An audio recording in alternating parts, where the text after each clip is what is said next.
as a unit right now, as a team, we can justify saying it's a 50-50 game because they've done well. But in terms of the individual quality that is on the server, there's absolutely no doubt that Dexter, Nico, and Tessa, for that matter, should be eating these guys for breakfast. Well, Jacob, I don't know what you like to eat for breakfast, but me personally, I like to start with a little bit of Mirage. Let's do it, Scrawny and Launders. Yeah, I got a hunch Jacob likes big old knuckle sandwich. That's what I feed him for breakfast. Into the pistol we'll go here. paiN to the T side. Falcons on the defense. I agree with Jacob's sentiments. Falcons are better. They are simply better. Their individual players are better, and they should win. And I have a hunch that getting that first best-of-3 victory was a weight off their shoulders. So for now, it's Dexter peeling back with Berettas, getting chased down by Davideus, but now, all of a sudden, the hit has been stopped. Mohan, they put the brakes on this bad boy. Put the brakes on.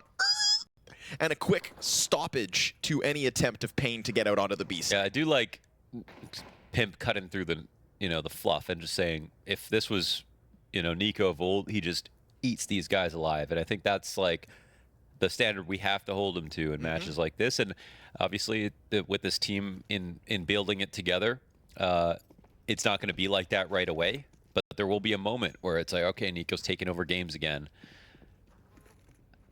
And I will say that until the day that he wins a major. Okay. I think the day after that, we'll see. He's played for so long. That's the final goal. We'll see what happens. But until that day, I'm willing to say Nico will be able to take over games consistently over months.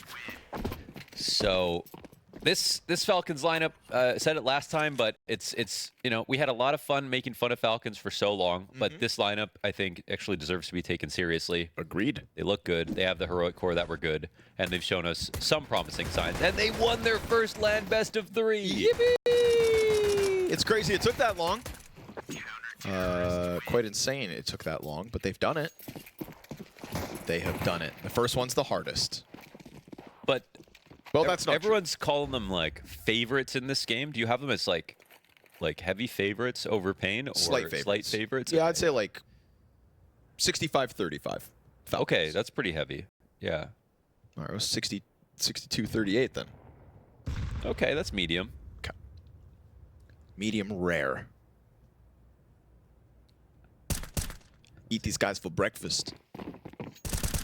Push out from the palace, and all you want's a bomb plant. You're not asking for too much, but Magisk is going to be locking down this A site as he pleases. Very much dedicated to the role, and ooh, he's on for the ace. A little Magisk ace, perhaps, huh? I'm down. I'm down. We had that amazing Magisk 1v4 clip. The 4 HP 1v4 with the last bullet headshot kill. That clip. The one with the Glock on the A side of Dust 2. Wowza.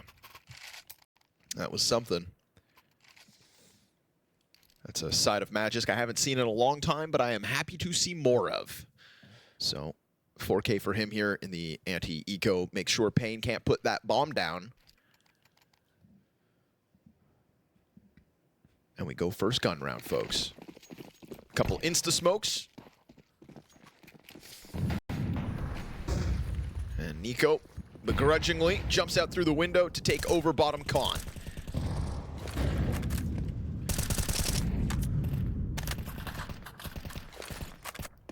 Yeah, paiN are like a team that they're almost like an eternal fire with in terms of quality of players versus experience and time together somewhat. But paiN have slightly newer players, a little bit less experience. They make more mistakes, and we're relying on seeing if Davideus fits into this new lineup as a consistent star, where we have seen the highs, that's for sure. We have seen the highs, but not just yet the consistency. But they're not a team that's reliable like Eternal Fire are right now. Correct. Reliably good. paiN can beat FaZe, but only on their very, very best day. There's Nico dead. You love to get that if you're Davideus. Magisk able to slip in behind Ticket, waiting for the Palace player. Ooh, snaps over to do a bit of damage to NQZ. The spray gets away from Dexter. An A site for the taking. Yeah, they have it. Thank you. Yes, sir. A couple bullets come peppering through the smoke off of Tesses from Catwalk. Mohan? Yes. Tell me what you think about Tesses, please. Oh man, Tessus is going to be a secret star on this lineup. He was a guy, while he played on Heroic, was not the odd man out. He fit into the Cadian system back in 22, 21, 20, but at the same time, never got any star player roles, played very hard CT positions, and was always known for his good aim, but not really cerebral gameplay. But under Kixan in the last few months, playing on Heroic, has reached a level that I don't think anyone could have anticipated, where he can now be a consistent star, like top of the board across maps, way more active positions, way more output, and also was a guy who was known for getting nervous a lot. You know, I've heard of him like throwing up before matches started because he got so nervous, and I think he shed all of that recently. So I think he's really coming to his own, and I don't think he's just attached to Cadian's 5th best player back in the Heroic days anymore. You know, and that's been pretty impressive because he's now arguably playing on a team that has even more individual talent.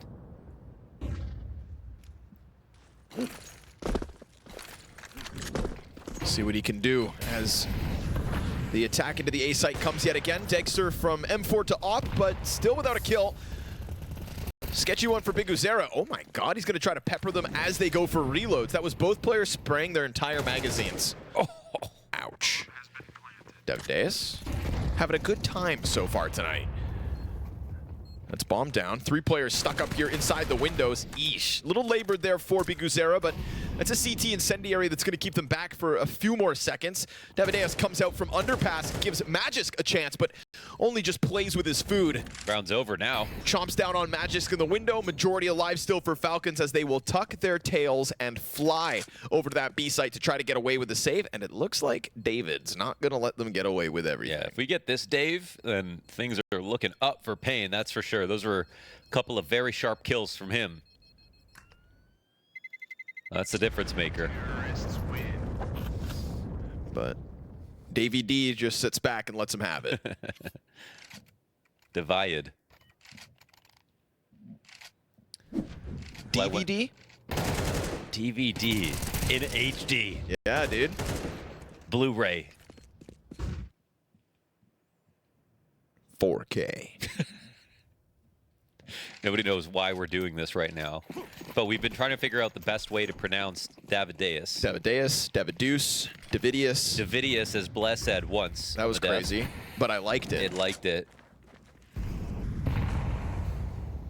David Oos. Magisk. Ooh, gets popped by Cowez.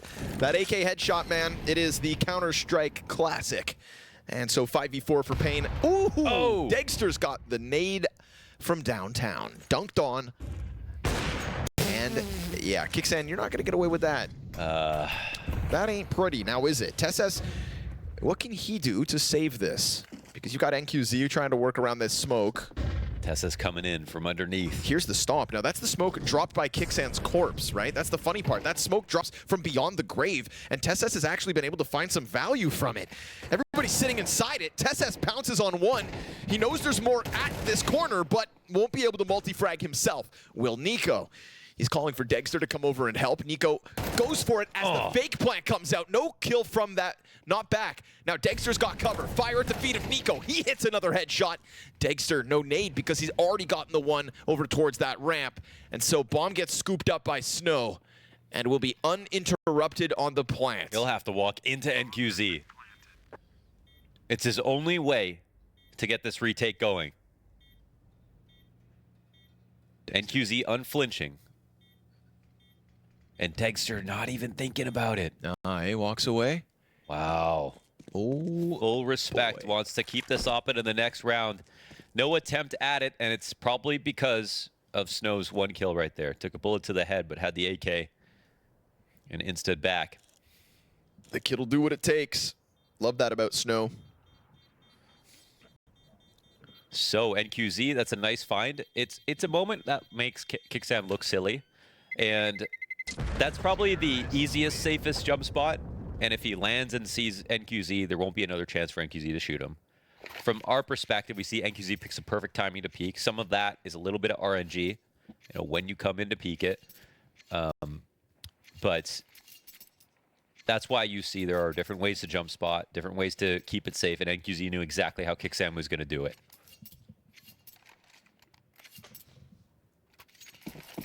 So paiN having a great time so far here on their map pick. And around that Falcons op, saved by Degster, comes a solo M4 for Kixan. Op goes into the B apartments to look for that contact, and bomb's back there. So if the op is allowed to sit in apartments, then eventually somebody would have come back.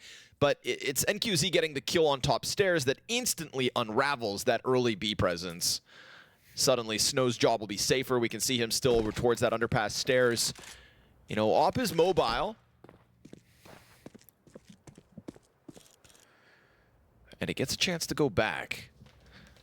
NQZ took 2.5 maps to warm up yesterday. Not but ideal. Then when he did, man, was he hot. Multi-frags, clutches, everything at the end on Nuke. It's the decider of this series as well. But if he starts off strong, if Davidea starts off strong as well, he wasn't even needed as much in their last series. paiN could definitely reach another level. Ooh, Magis turns back to ramp, and that's a good thing because he was about to get caught. Oh, did he see him? The timings. Kixan. Wow, that's some Okay. good rifle work out of Kixan. I did not anticipate that one, but luckily with them having bomb already towards B, it's going to be this flurry of players up to the apartments. Degster, He does it's a not great test. miss these. I'm ready. Are you right about him? Yes, indeed. Deviduous down, Degster falls back, Snow's a little desperate, Deagle from Arch, that's bomb dropped, and they call it quits. Falcons off of, I was gonna say Degster's off, but really it's that Kixan double that forces the hand to play at that B bomb site. They run in a little bit blind, time limited, etc. paiN, oh boy. 2 players, top connector, just get clapped by Kixan.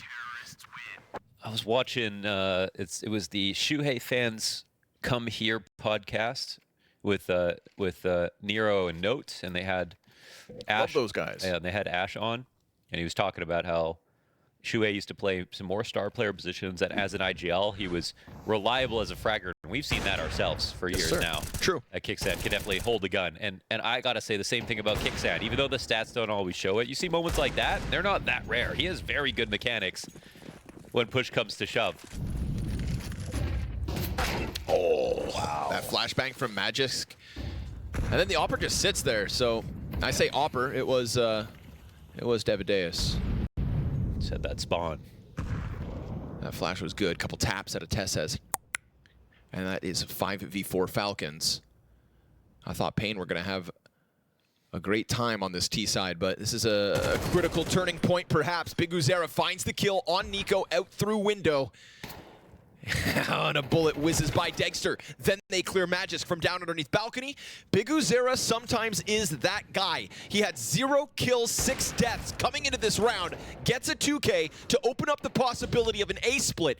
Degster doing such a good job of denying vision from the ramp though as he creeps out onto the bomb site. Eventually Snow will activate. You saw Degster so cautious about that con peek, and it's once he looks away that Snow slips out.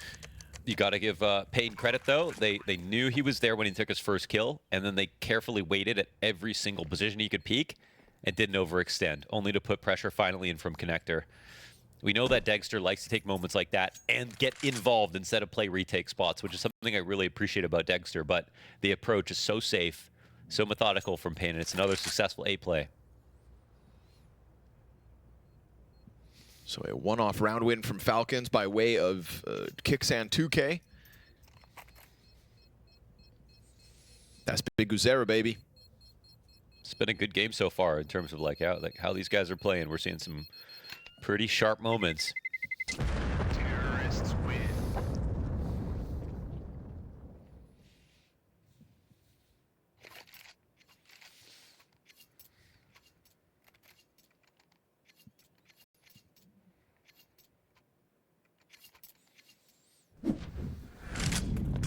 Watch this. Oh, man, he could barely see.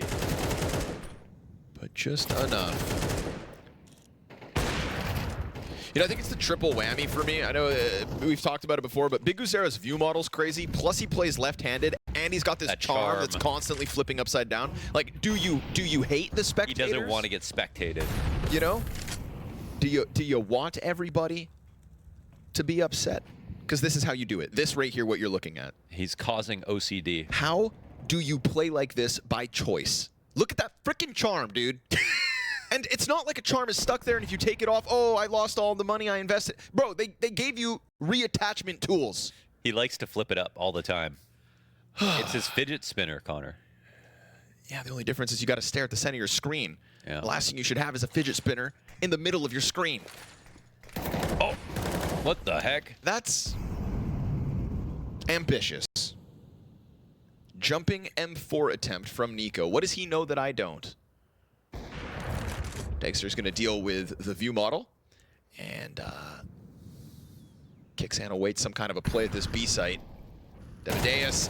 Oh, he turned at the right moment, but Nico was also kind of keeping his eyes on both sides, and still he gets the better of the duel. Kixan, good off angle, finds Kawez off guard, and that's going to be most of paiN dead already with a desperate attempt at a B site with 30 seconds, or a chance to save 2. So much of that comes down to Davideus' duel versus Nico.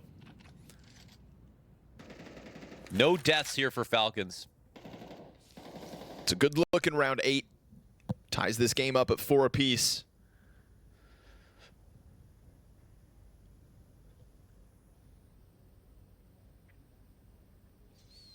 And we keep this back and forth affair going.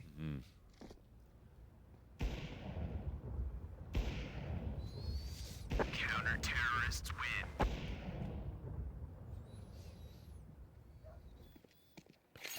See if we get that Nico kill from his POV, because it looks like he just turned to check it in time. Just in time. Why did it look like there was someone missing?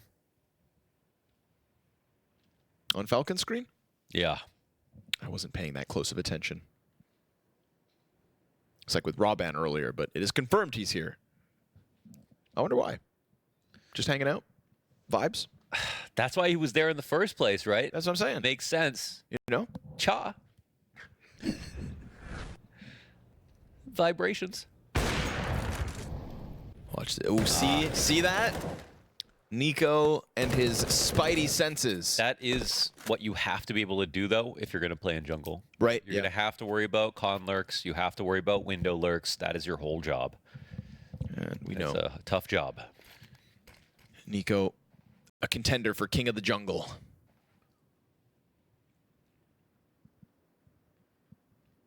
You know that expression's never made sense, eh? That lions are the king of the jungle?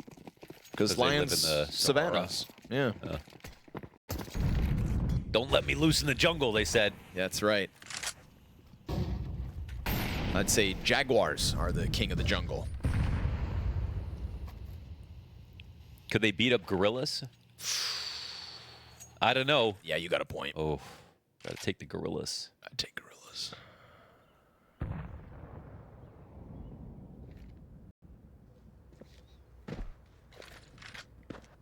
Down to the underpass for the clear, and there's been a couple times that CTs kind of float with eyes down there. Nico likes to keep a bit of a move on in middle, but that is not the case this time. Top mid, bottom mid, both there for the taking off paiN. It's the catwalk player that could keep problematic. What's TessS going to keep his eyes on? These are the creepy little positions that he's good at. These tough angles, headshots. Nico climbing up. Oh, boys. There's 3 of them in here. Oh. Yeah. Nico's going to peek in. You don't anticipate 3 players in Palace. Yeah. So you kind of deliver the bomb site before the execute even has to happen. Have to go now, so... TessS trying to hang on to the bench versus BTareNA, but he's allowed jungle to falter. Still, though, Dexter kills a player coming out of Palace. Molly goes too far. Snow's going to go for the bomb plant. Dexter, he pressures him off the plant. Now Snow's on the left side. Oh. Quick scope from Dexter, and that's why you right-click every single time. Yeah. BTareNA stuck down bottom mid. The incendiary from TeSeS kept BTarena on the bench. That's where Magisk softens him up. And then good on the market player to be wary of the guy in jungle already. Not to mention we didn't see it, but that Degster clip off of a player committing to A. Yeah. I thought when they pushed into Palace and died, that was a round for paiN. Should have been, especially first kill going their way. Even if Nico gets one trade back, they see the bomb, but they can just come out so quickly after that. But Degster, he doesn't get fooled. And look at this, like, look at TeSeS fighting this. Like, how are you supposed to fight back against that? He was willing to wallbang that ledge twice in that duel.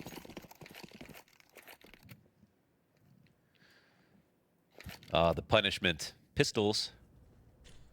IGL's worst nightmare, calling rounds like these. Skinless Glocks. Oh, what? Wow. Okay. Because he can. Degster on cleanup duty, gets a kill with an AWP, an incendiary, and a USP. And that right there, folks, is paiN's hopes. Let the bodies hit the flow. Let the bodies hit the... Ooh, It's a different song that I did just now. What'd you leave the keys up on the table? Makeup. You want it to.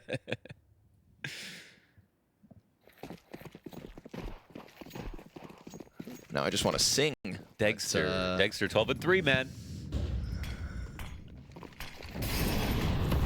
Eco's helped. Degster, again, right? Sometimes they leave this open, sometimes they hold it. And BTarena, oh, he's got to step forward, try to find Degster, who now turns attention top middle. You better not shoot. You don't shoot at Degster. Can't trick this guy. Unless you're willing to pay the cost. And the cost? Your life. You dead, kid. Crazy that BTarena is now 2-11, despite having 2 kills that won a round for paiN when he climbed up through the windowsill. But this windowsill has been closed ever since.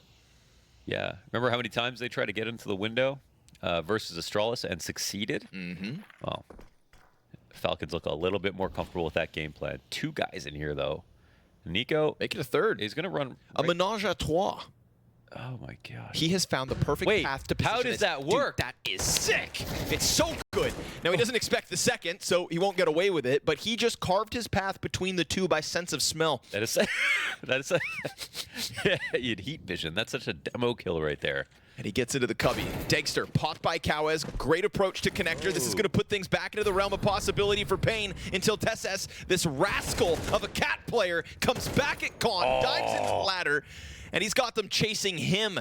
All they want to do is try to hit this A site at 20 seconds, but Magisk has been queued up to finish off this round. Perfect hold from Kixan, back turn to him, and it is Falcons thriving as they go up 7-4. Yeah, they got 3 great things going on. It's TeSeS off the cat, it's Nico all the time, and it's Degster. And I think with all of this, they just have full mid control, right? That's your cat player, your con player, and your opper. And that's where we saw paiN got away with the most versus Astralis all over mid. That was so cool. This pathing is insane. I mean, he could not see a thing. Got that radar on super zoom. And we find ourselves in the final round of the half here. So great little recovery from Falcons, considering we had that point where it was 4 out of 5 rounds straight for paiN. Magisk awkward as he's burned out, but fine by him. Good amount of damage here offered before the full commitment comes through. TeSeS should have an easy job. Should, but actually ends up dying to the top Tetris peak. Nico, also dies out. And now Degster and Kixan versus 2. But that low HP of Davidea should doom him, surely. Oh, but he gets away with a 3rd kill. He has barely had HP. And paiN will add a final round to the tally, one that they had no business winning. Yeah, somehow they pulled that off. Davidea snuck by the smoke and the gap just in time that the op had no idea it crossed. That was the key moment. They cultivated a lot of chaos and got away with it here on the A site. That round will make things interesting if this gets tight. Yeah, for sure. That's the one. Yeah. Based on the past few rounds, it felt like an 8-4 half for Falcons. They really had control of the situation. So it took a little individual skill to get them through paiN, but they get 5 in the end.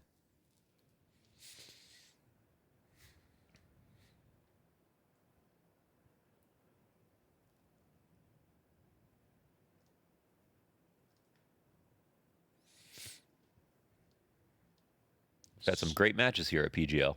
Yes, and we're only on day 2 of 5 before playoffs. 3 days of playoffs in Cluj-Napoca next week. I hope I'm pronouncing that correctly. There are lots of teams watching these games going, I wish I was here playing. Yeah. Seriously, and they should. What you doing, dorks? Dorks. Some their fault, some not their fault. That's true. That's right. That's still dorks. Yep. Bunch of dorks.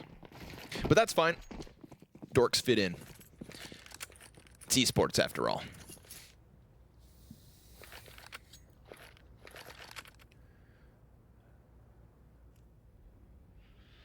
Quiet little approach here from Falcons. Their pistol features a lot of flashbangs. TeSeS is going to try to find a route through. Great frag grenade damage. And NQZ with a tap to the back of 2 heads. Oh, NQZ, all of it so far. Guns empty. That's the end of him. Bench player turns. Oh. BTarena snaps it on Kixan and sits him on his ass. That's a full house, man. That's a full house. Nicely done, NQZ. That position can be 1 and dead, 0 and dead if you get hard cleared. And he had to think about listening to players jumping out of the window. TeSeS running by him on his left. Covered his teammates perfectly. Very quick to the head on all those kills. And this makes this game very real for paiN now.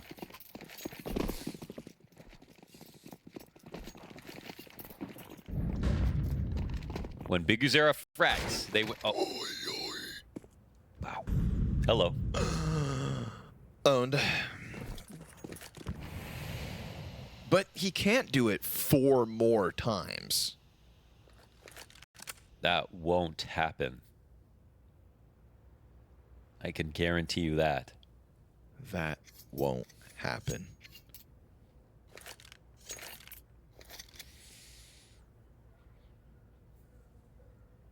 It won't happen. Guaranteed it won't happen. It looks like it's going to happen to Cowes, but it won't. He's going to lead the charge, and then Cowes is going to just shred them all. 1 MP9 magazine, ace. Right here. Because Nico can't get them all. Oh, okay. The Glocks will overwhelm, and that's fine. A little bomb plant here. That's the reward for Falcons. It's the folly of paiN kind of playing that far back. You let all the T's group up. You know, we learned that lesson best when Overpass was in the map pool. You let players get into bathrooms. You think you can sit on your little bomb site. You're dead. So, good cleanup here for paiN. Make sure that you only lose the 2 to a Deeg and an all-in push. But I think all things considered, Falcons happy with that result. It's a small win. 10 grand off the table for paiN. Falcons get a bomb plant. And now we really get into the thick of it here.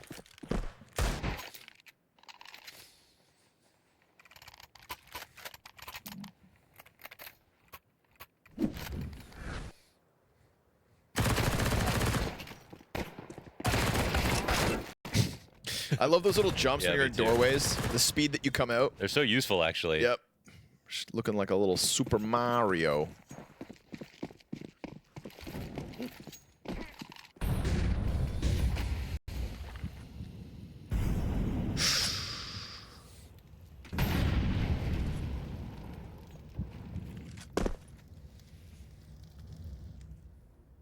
Nico to take over underpass. There was a molly burning bottom middle.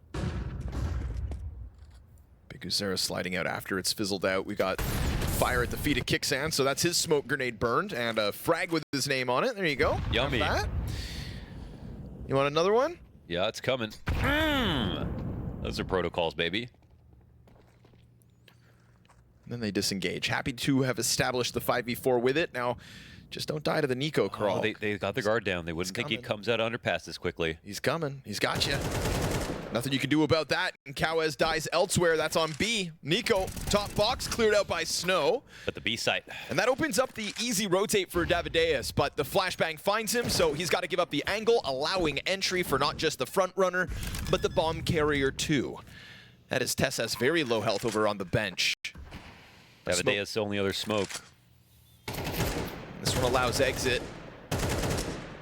Snow trying to line it up. You've got Degster pressing his AK into them, but he's not able to get the second with the first. So the retake's on at half health. Davideus again has that extra smoke.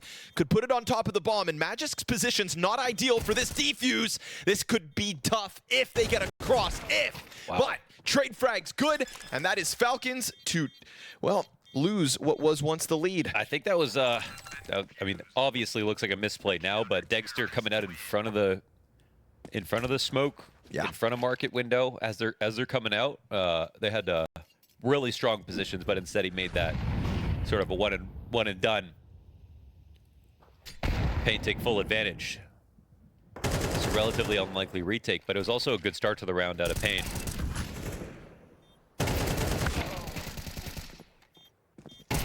Just seems like if you make that play, do it at a point where you can win off time. Sure.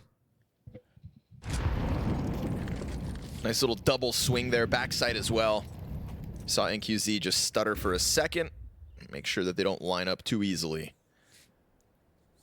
3 rounds consecutive here. paiN 8-7 lead. Oh, it gets weird up on Palace. Each team with a kill apiece. NQZ leans back, missed chance to deal with the Palace player. That's gonna be the bomb plant unless the wallbang connects, and it's a bait. Big Uzera bites on it. It gets him to go in for a spam, and top stairs swung. Yeah, they are suffering in some moments, man, without Big Uzera. Jokes aside. When he gets kills, they win, but it's not many. 4 and, oh my God, 4 and 14. Yeah, hate to see that. 4 and 14? Yeah. Huh? That's not my Big Uzera. Nani?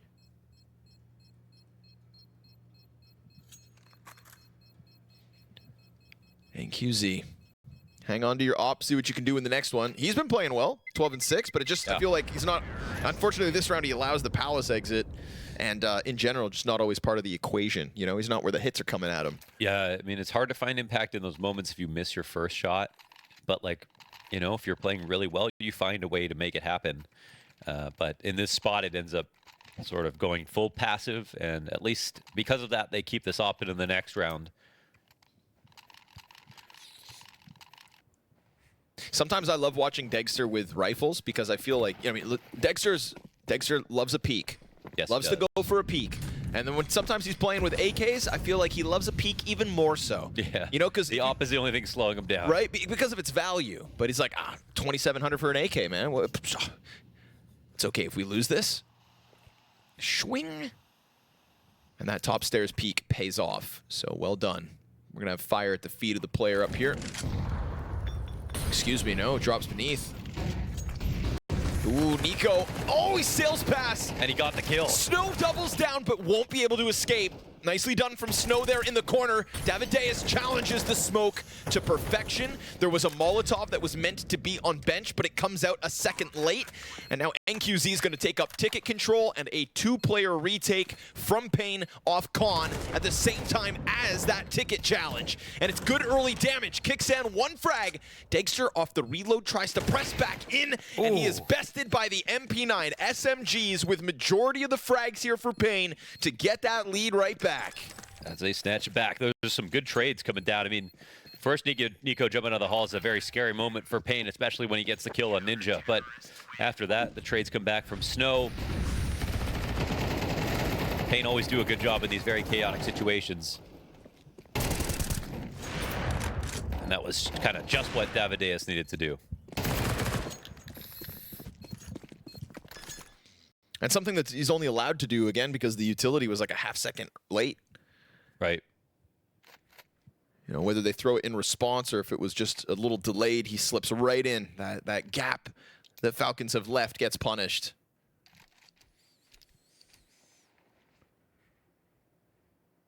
And this is not going to be a pretty buy for Deg. Oh, excuse me, never mind. The op's on the ground.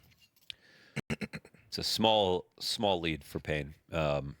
And this is when it becomes even more crucial that someone like Big Uzera actually contributes. Can't even imagine they actually win this map, even from this winning position, if he's having a game like this.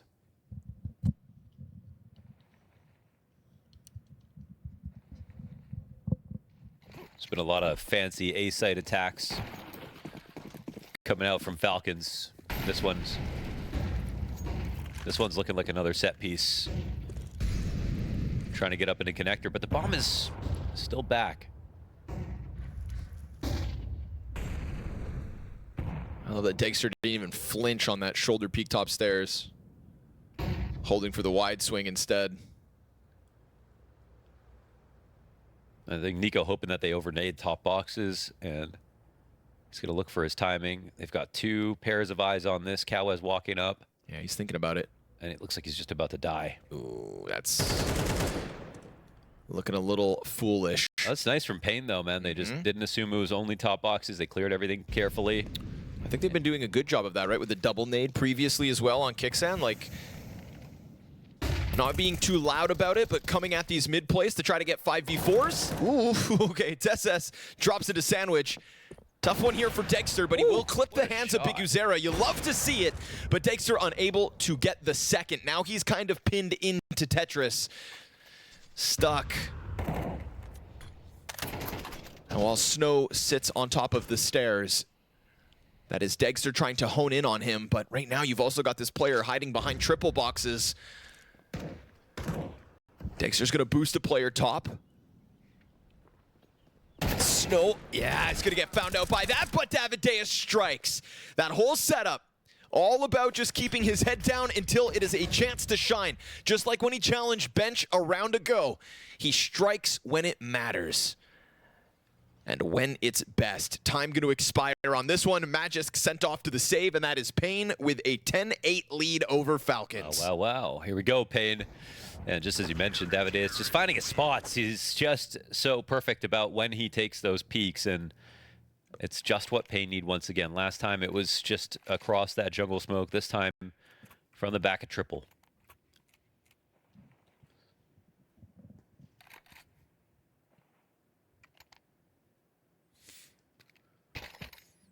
They're trying to dress up these acts a little bit differently every single round, but paiN are looking strong versus almost every variation.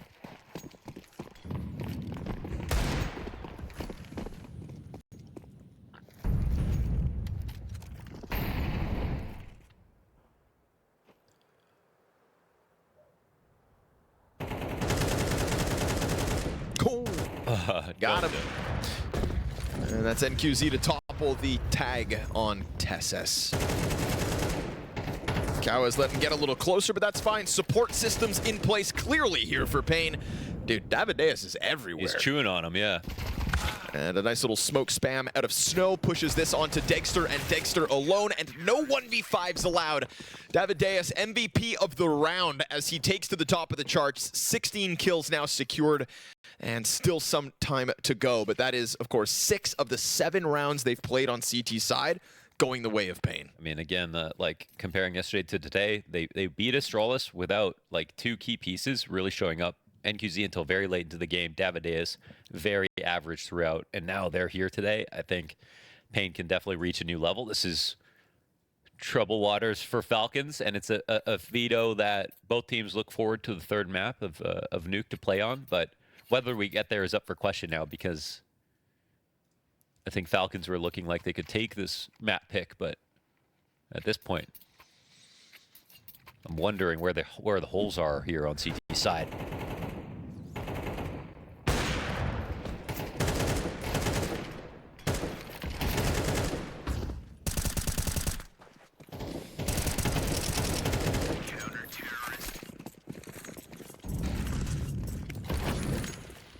Wild scenes to me as well that BTarena is still 4-16 and paiN are pulling this off. Yeah, like, maybe they don't need him. He's just, that's all the values in the calling. Again, is kind of good. You know, BTarena has shown us great promise individually, and I think he's still going to step up in important games, but you can't bank on him being the guy every time. Anymore. Kept talking about being the father for so long, it's finally gotten into his head. It's like, wait, that is too much responsibility. I can't be a star anymore.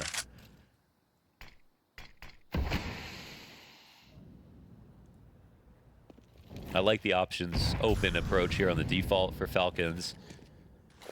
And Cat is looking pretty vulnerable at the moment. This would be the right place to go. Ladder room is also a very flexible spot. It can help with your A and B attacks if you go up into the window, put pressure on window. But they found it out correctly. Kicksands got rotations locked off. They have enough players in for the attack. The only thing Falcons can do wrong right now is get a too stringy. So grouping is key. And now the only true appropriate response for paiN is to say, oh, this is a little suspicious. We need to lean. And they've already pushed into Palace as well. So like BTarena, I'm surprised he's not coming over to B. Right, still just floating on the windowsill instead, but we'll see if it costs them. Yo! Wow. Oh, Davideus! Oh, 20 bullets into that spray down. Connects the headshot to MAUZ. Oh, and BTarena may be late, but it's still his party. Dexter, 1 versus 3, asked of him, 7 seconds on that clock. Oh, and he misses the chance to kill BTarena, so now time's going to expire, and if he dies after the clock, no way! BTarena runs him around, and an op shot to the back will affect the cash. Hot damn Davideus. Dude. That's the highlight for Davideus in a map full of highlights. Dude, 20 bullets into that spray. Yeah, yeah. Oh, and Dexter dying after time because we've got BTarena, king of Ring Around the Rosie. Yeah. He comes in, Tech 9 half armor. Ouch. paiN's CT side has been damn near impenetrable. There were bomb plants early on. There was a round win in the 16th for Falcons on the T side. Their one and only T round, but Nico's gonna try to make that difference out top middle. Draws the attention of NQZ as he gets the kill towards ramp and peels away from A, thinking one frag on ramp will stun them on this bomb site for the time being. The mid kill does weaken the map a little bit, and it's on Davideus, so that's worth a little more. Snow's left alone here, and Nico's expanding out towards B, which means that he doesn't have any utility. I'm wondering how he's going to sell his presence. He's also going to be met by a push. BTarena will pick him off instantly, but what does this mean? The CTs wouldn't necessarily know that this is now an A play. Snow has to be on full alert. Yeah, but they are still rotating over correctly, whether they know or not. They've got that read. Flash Oh, is the flash. great. Yeah. Snow, unfortunately, tons of util all around him. Has to go down, but he brings one with him. Another nade. Oh. 35 to the clock, and MAUZ is going to try to route down into the M4. 8 bullets in that thing. And he'll put a smoke down to guarantee the connector players can't see unless they peek over top of those stairs. And BTarena's thinking about it. Dexter, oh, he's been found out. BTarena tries to get damage in, but that then gives him the information he needs. MAUZ able to zone BTarena down to the bottom of the stairs. 2 versus 2 with a health advantage for the retake, but that retake's not going just yet. They're gonna have to wait until the smoke faded. It has. We're not even at the halfway point, and they're already just walking up along this bench unannounced. MAUZ goes for the deep CT peek, and as he makes sound, now the CTs look his way, but Dexter's got a back turn to him. Cowes catches MAUZ with hands busy. There's no way to pop open the smoke. He's got to spam correctly. Tech 9 headshot needed. No! paiN will close a damn near flawless CT side. Oh, the questions I have for certain parts and certain elements of this game. Truly impressive stuff here from the side of paiN. They really were able to put the Falcons away early on in this series. Mirage going their way. But in this series, they have like, they can play all. It's not like they have a huge punish here. It's just that it's all about form for me with paiN. Again, when I draw that comparison with Colonel Fire, they're not really in the same category anymore, but they were like a year ago. Sure. And I think since then, the difference is the consistency in their floor. And I think paiN's is just a lot lower, I suppose. They've got some good peaks, though. This matchup is even for that reason. I think the odds speak for themselves in that sense. But what we saw from Mirage, Davideus at the top, BTarena at the bottom, and them still winning. There are some things that make you think, all right, this is paiN's day. Oh, he's going to have his hands full now. MAUZ dead first. Snow getting away. Oh, my God. Wait, what? they still got through. They got through big time. Brother, for a second there, they looked like chumps. It was about, no, there shouldn't have been a bomb plant this round. Now it's a 2v2 retake. Bossman was blind and jumping in the air while looking at his feet. TeSeS has 1 health. My God. 3 kills to TeSeS. Can Oh! Yes, he can. How does he pull that out? He should have never lived to see the day. He should have never gotten out that tunnel. That's insane. Yeah, and that's the new TeSeS. When we run back this replay, look at the state TeSeS was in at one point. He was like in the air, turned around, switching guns, jumping. Watch that smoke for a second. Watch that smoke. Him and Kicksang come out. And was it him who? It was him who pushed over, planted the bomb, and then got all these kills, dude. Yeah, that was him. Let's see this last shot. Boom! It had to be the first one. And so quick into the action for the second. Whoa. Dexter's already got a kill. And NQZ down to 18. How'd that happen? I'm going to have to guess the same way the first damage bullet? started. Well, actually, no, because NQZ is on Cat. Must have peeked mid. Yeah. And then ran back CT and then climbed up onto connector. Yeah, we're already at 120, so. Yeah. Don't blink, folks. Don't blink. I'll try. Wow. That was fun. Nice little pistol here from TeSeS.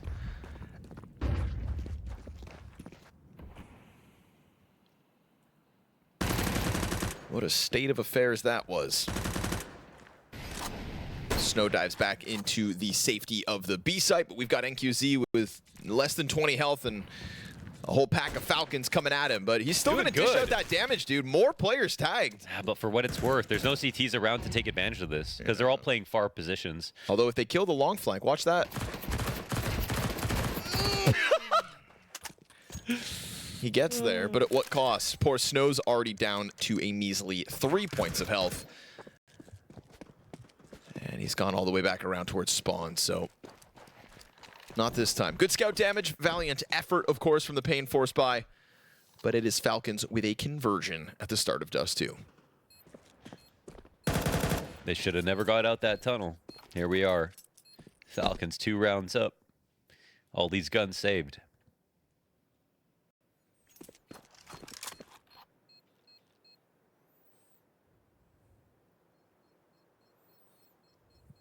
TeSeS, sharpshooter. Glad he showed us a little X factor here because, you know, we kind of hyped him up coming into this series. Jacob was all over it in the pregame, and then Mirage was just kind of meh. Yeah. You know, ended 11-11 back on map 1, 0.96 rating. Middle of the pack for the Falcons players.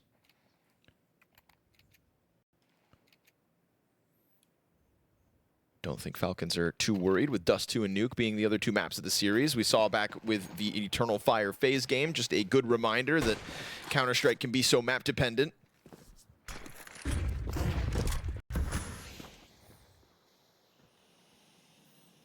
They're going to take over long control. You know, very little tools to work with. That double MP9 setup that paiN are looking to bank off of, but Snow's going to find nothing here in tunnels. Not that it's fully clear. Very passive Nico outside of this. Nico, that's a name we started to say a lot at the beginning of the Mirage map. But he actually wasn't great in the end. Yeah, right? What the hell happened? Big David came through. Davy God. Deus Ex Machina struck. David Deuces. Davis Sayonara. Davidens. Paying off in Davidens.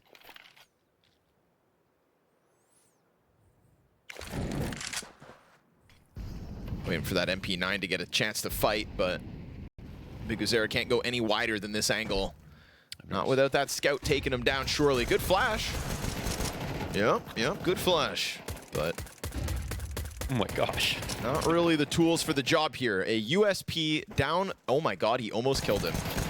Dexter on 10 HP thanks to a USP. This is Dust 2 at its worst. Stuffed. We got a Glock out here for Magisk. He's trying to tap back into that A site 1v4. So that's what I'm saying. People playing more mids and more Bs on like with some of the better Dust 2 teams. Yes. Makes it more fun to watch. But this version of Dust 2, see these health bars and these long attacks and the smokes and the retake flashes. This is when Dust 2 wasn't fun to watch. And when Dust 2 was a lot more spawn-based in terms of all-out strategies. I still think it's wild that Dust 2 is the only map in the map pool that still has more than 5 spawn points. Just doesn't bug me, but I know, right? But you have to admit, it is weird to have one map where that logic isn't applied.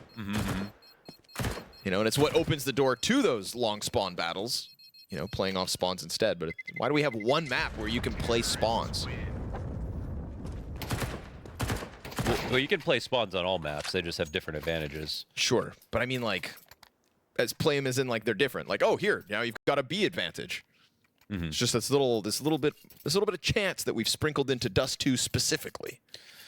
I mean, towards the end of like CS:GO, it just became entirely spawn based. Like most maps, and like towards the end of like 1.6, that was like most maps just became extremely spawn based. Sort of like felt like people started running out of ideas, to be honest. But now in Dust 2, it is different a bit. It's definitely a bit more dynamic for the CT side.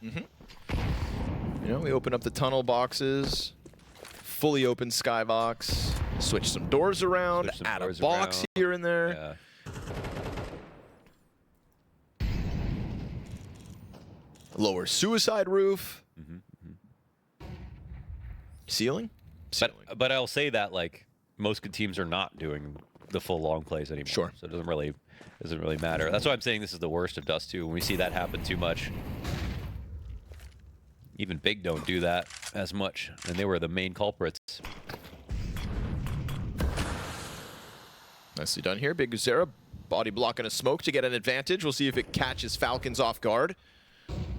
That would assume that they even come through the doorway. Not the case at the moment. We hit 45 seconds. Kixan hanging on to the last smoke grenade for Falcons.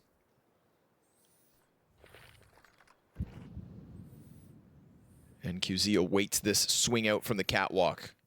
Good place for an Opera to peel players off. Full volley, and he eats the flash. Has to give off the original angle. Ooh, missed chance. As Kixan tries to storm that bomb into the site. He'll get tagged slightly by the frag grenade, but it's looking like a Falcons post plant nonetheless. CTs emerge out from spawn. Kawez versus Magis over towards the doors. Whoa, and Magis swings into the M4 spray down. You've got T's just over the lip of this edge. Tess's gonna take one down. Davideus from top ramp tries to get into the engagement. We're gonna get this eventual Xbox cleanup. Oh, clean couple of headshots. And now Tess's back exposed. Force stand for paiN as they pick up their first round on map 2. Wow, when he missed his first few bullets, like, ooh, okay. And then he hit those 2 kills. Nasty on the retake.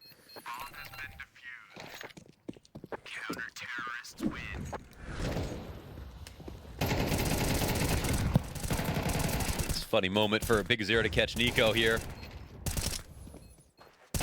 And the long kill is also really critical, because if Magisk wins long and then they have to keep turning around, that definitely messes up their tempo on the retake and takes away a player for that retake.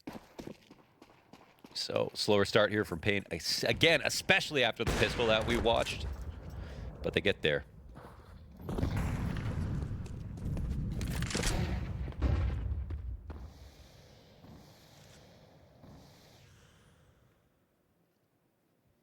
Did we hear what was that? Sounded like 3 Molotovs getting extinguished, but that makes no sense. So it must have been some kind of... Based on my calculations, an audio bug.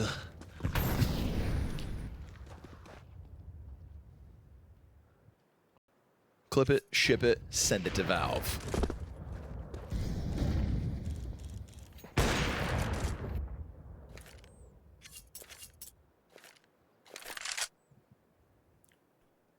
paiN not looking too frisky at the start of this first half. Haven't had him being too in the faces of Falcons up on catwalk, for example, but that's just going to allow for them to take back tunnels control and now try to play behind this. We've got Snow opping back plat because the double op is out for paiN, of course. Yeah, a lot of compliments for Snow and his improvements playing B side on Dust 2. And yeah, he used to be a full-time opper. Now he takes the back seat to NQZ, but he can absolutely wield one. He just put his smoke down in tunnels at 30 seconds. And BTarena above the smoke, but Snow actually clips him from window. Doesn't need any help. Now what, Falcons? Man, they're going to try to put another smoke out so that they can exit, but you know there's an op trained on this. Flashes come through. He's going to wait for Testes to come out, burning at the moment, and gets found out by Magisk. BTarena tries to slip behind car. Davideus gets caught by the no-scope, and Magisk is still able to clear out that car, but the bomb dropped. The bomb dropped, in which means they're going to need to jump back, and I don't think there's time. Ooh, there isn't. There isn't. Magisk gets over, but shy by a half second. And that is paiN to win their second round. Where was that bomb? Was it car? The bomb was over on car, yeah.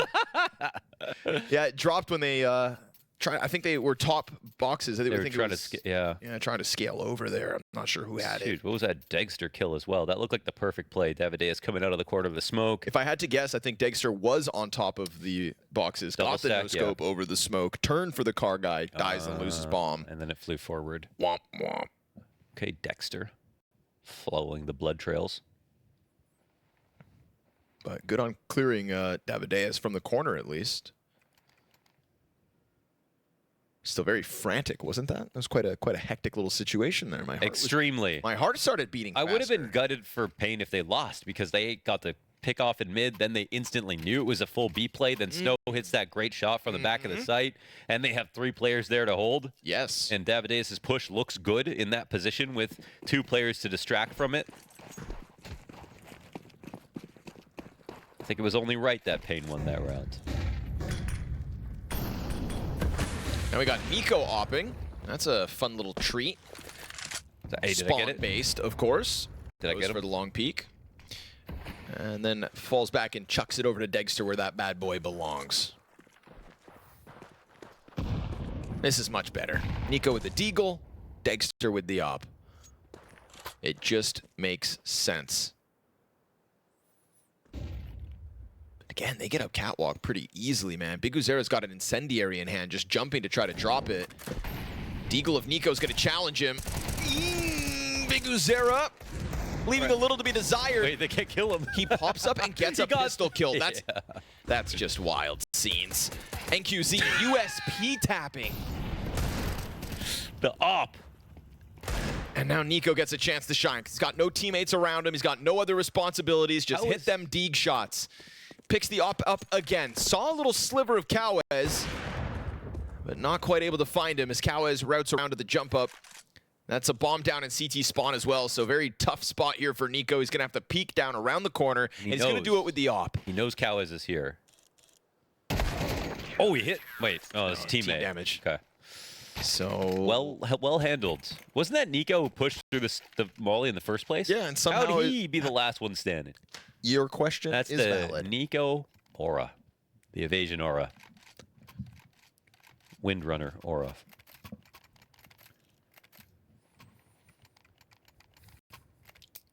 How he survives, nobody knows. Got back in with an additional kill off the deagle, but it is paiN with 3 rounds consecutive. 3-3. I've already decided I'm not a huge fan of the Falcons Dust 2. I'm all in paiN. All in paiN now? Especially if Snow's going to have a good map on the CT side. And I think his improvements as an anchor has been more impressive than his improvements just rotating and being part of a team as good as paiN, I think.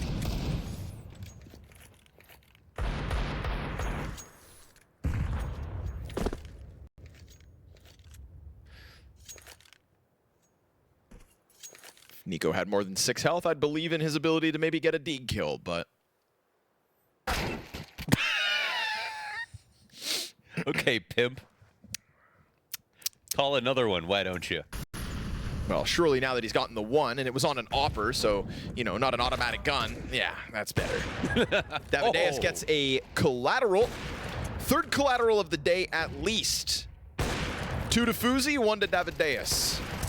And then Snow slips up with a couple more to close out. No bomb plant, only the one Desert Eagle kill as everybody saw it coming.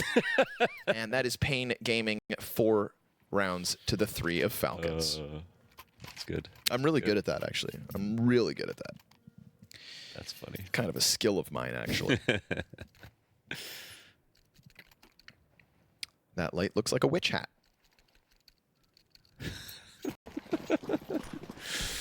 I have ADD.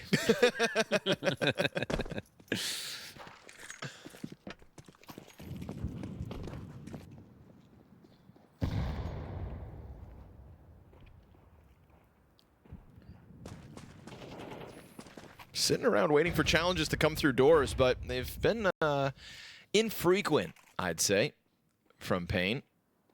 Instead, we get NQZ leaning up catwalk. Tough to get out of this position, especially with an AWP, bro. You are stuck in that staircase. Threats coming at him. Blinded. Wait, he doesn't see him. Nico's gone past. That he has no idea. is But insanity. BTarena is just going to die now. Oh, Not even. Ow. I don't. Wait, BTarena just dropped his nade on himself. Oh my god. How do the rounds of Counter-Strike we get to watch? No round the same. Wait, what's crazy about that is he doesn't die before he throws the nade, so what the hell does it bounce off of? It must have just bounced off the wall of catwalk because he was trying to scramble away. So yeah. you know those moments where someone peeks you with a nade and then it gets a little squirrely? I just didn't see it. That's funny. BigUzera's That's nade. funny depending on who wins. Yeah. I think it was a nade. It must have been. Yeah, I think that's probably what he added. Insane scenes, but Right. it's still a good pinch. As they get that long fight going, Kawez just kind of leans out into 2 players on the approach. The help is going to be late here for NQZ. You got to keep your head down. Chucking a frag out to the cat hold. Tesses intermittently going for this kind of a peek. Kicksands getting closer. They can't hit him. Oh, okay. They finally do. Tesses takes the headshot, and we've got Falcons in with success. Looking like they'll tie the game up at 4. Kicksands afforded a cross. And NQZ tries to stand the test of that split, but can't stand long enough. So things get weird there for Falcons, but a recovery nonetheless. I want to watch that situation back so bad.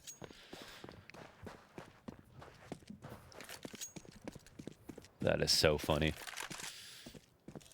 NQZ doesn't see Nico. Nico peeks over catwalk, catches BigUzera with a nade out, doesn't get the kill. It doesn't get the kill. What if it was a frag or a Molotov? I actually can't remember. Something got weird there.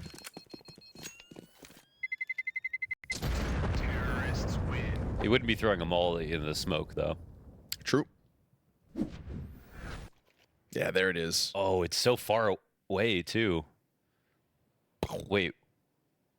Whoa, he had such little HP. Yeah. My goodness. I think he was like 5 health or something. Wow.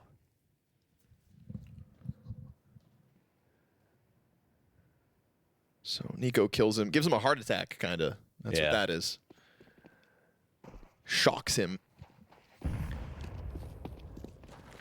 It's a weird one, but Falcons come through with it. A little late to the party there. NQZ so quickly on that angle. Take all the spawns you want, but the best CT spawned along beats yours.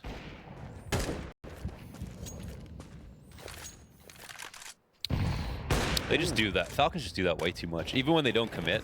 To the long duel? Yeah, they'll just try to jump out. They did, I mean, G2 do it too. They'll have like mobs or snacks or whatever jump out to blue every single round if they have the spawn.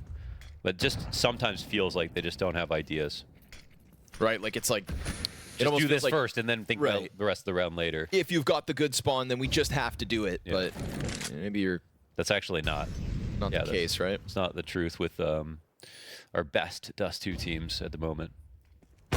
Ooh, pick up from NQZ and that second op ready to go towards tunnels. This round, unfortunately for Falcons, down to a 3 versus 5 before they have any footing anywhere. Total map control at the moment as Kawez has gone through long to take top middle. It'll boil down to the actual hold in sight.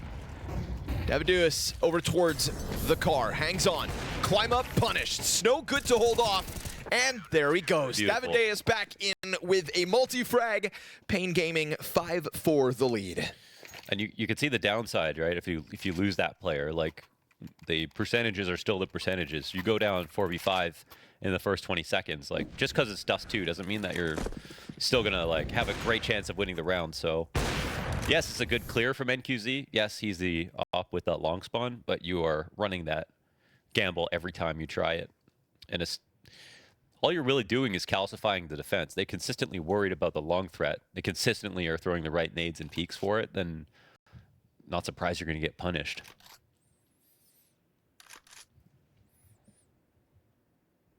Also, I think if we had like a percentage meter, you know, let's say CT start 3 long, and they don't kill the guy on the door, he gets out to blue bin, the T odds go up like, what, 2-3%, you know, right, with having the lurk in place. It delays time off the clock, but it doesn't, it's not a significant advantage as an idea on its own. Right. If that turns into a play where it's someone out to blue bin and then 4 guys go up cat and then suddenly the CTs have nowhere to go, then yeah, all right. But most of these rounds are just defaults. Is it worth running that risk when, again, there isn't a chance where NQZ gets there first? A good chance. Oh, but smoke on the corner. Good challenge here from Kawaz, blowing that open. Ooh, through the smoke, Nico does some damage, but from blue to pit real quick. Dexter hangs on to the tunnels push, and red like a book. Nice. Snow gets aggressive for map control. That's going to post Falcons 5v4. Good place for them to be in. Yeah, this is nice, because I think Davideus had vision at top mid, and he also mollied top mid at the beginning of the round, so he was fairly confident Cat was clean, and that it was a 5-long hit. So they were just going to skip ahead, take over tunnels, start organizing towards long, but Falcons added a little bit extra, something extra special to the mix.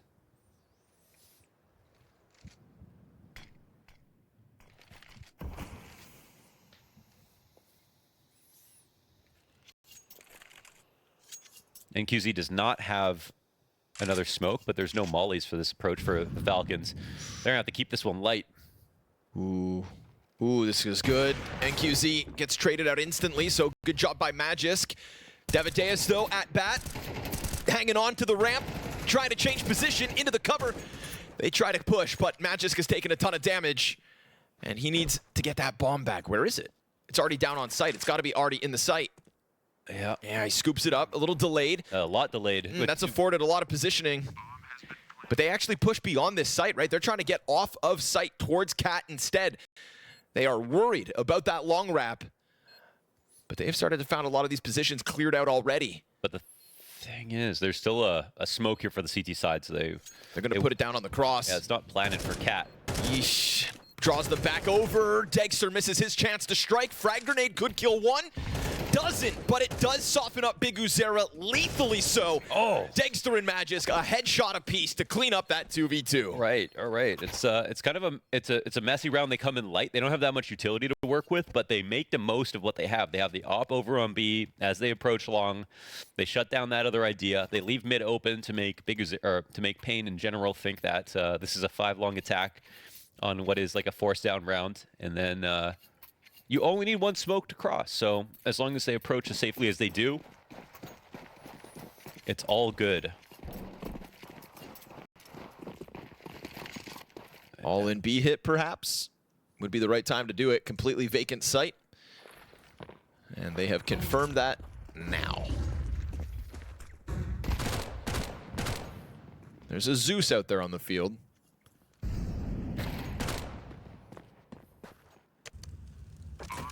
Nothing you can do about this. Falcons to take a 6-5 lead. And a chance to hang on to that just for the entire half. Nice and clean. It's a good time to keep it simple.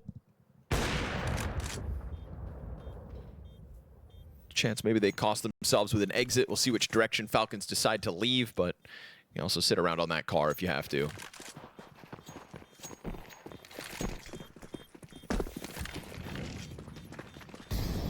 It is the correct call. Oh! All right, Big Uzera, I see you. Dexter tries to dance around with him. One casualty, all it costs Falcons, so be it. Imagine. 6th one is free. Okay.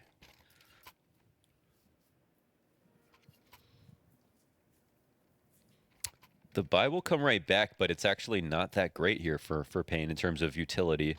They've got some stuff, but they're even deciding between mollies and Flash is really, really, really down to a single incendiary here.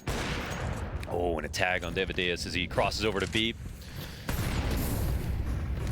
Oh, doesn't spread too badly. Gotta love these mollies, man. Yeah, right? These little dinky CT fire bombs. At the same time, you gotta throw them properly. That one should have covered all of blue bin. Skill issue. Tempo from Nico catches off Biguzera. He kind of climbs up. Full confidence. NQZ pinned in behind Car. Still chances. Oh, third kill would have been nasty. Davideus pops up with the FAMAS. And even with only 2, NQZ has turned them back. Speaking of backs, both turned to Kixan. And so he will shave off the last 2 players. And that is a solid T-side in the end by Falcons. The first 3 rounds, the last 3 rounds, and a singular sprinkled in the middle. Yeah, I wasn't hyped on it at first, but those last 3 rounds, they definitely opened up the playbook. They still incorporated long, but they also had more ideas this time. I think they definitely did more stuff across the map, and they put pressure on Cat at the same time as Long, and yeah, they really caused a lot of havoc, I think, in the columns of paiN in multiple situations there. So fair enough. It's a big comeback for them here, and they need it for this map, for the series.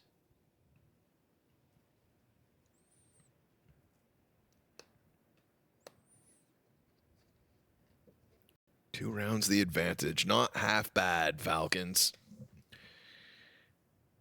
The shrinkflation on those incendiaries, man. Yeah, right? Unbelievable. Mm-hmm.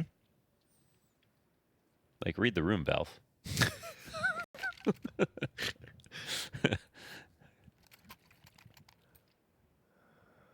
But hey, the FAMAS got buffed. Yeah, fair enough. And they didn't really nerf the MP9. Yeah, that's true. Man, the rounds we've seen lately, yeah, right? feels like it got buffed. I know, it's... That flank on Inferno, was that Kerrigan? Oh, yeah. Kerrigan triple MP9 kill. Biguzera goes jump spotting for the doorway. Zoop.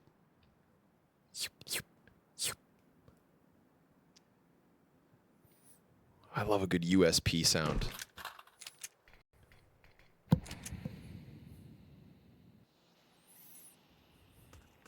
See if Nico can offer anything, but he just jumps back up catwalk, so peeling away already.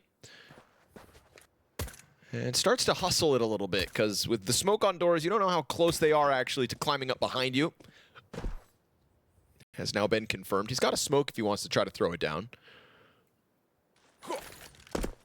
But if he can hang on to it a bit longer, it would be worth its weight. He does actually throw it down on catwalk, so what's the route here? Ooh, okay. Davideus just jumping around and gets caught out from the door peak. That's door and window both held here by Falcons. Yeah, 2 Cat's players still a be nice confirmed. branching option. Especially if Cowes can win long, but he's losing the duel HP-wise. Nico's ready to hold the line on catwalk, tapping away with ease. Him and Kixan lock in all the frags they need. 4 standing for the Falcons.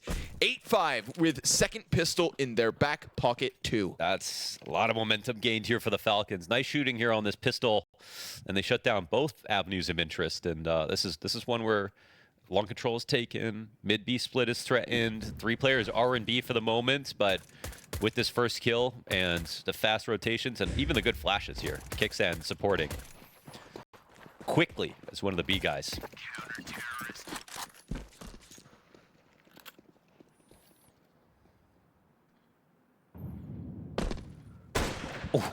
That looked like a headshot. It did. But Dexter takes it to the shoulder blade. I gotta go get that bomb though. Oh, they've forgotten about it. Uh-oh. Well, okay.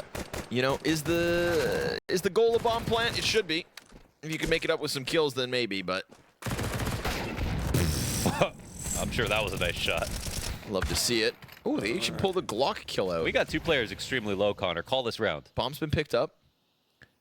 Who's winning? paiN. Damn it! Why do you hate paiN? Damn it! I just want to be right once. That's bomb down. Snow 22 health and a Glock. Impossible, they say. Oh. Come on, kid. Get him. It's got him scared. Chase him down. He's on the run. Gun getting reloaded, kicks out of the corner. Fakes him out, gets the rush he wants, and goes up 9-5 to the favor of the Falcons.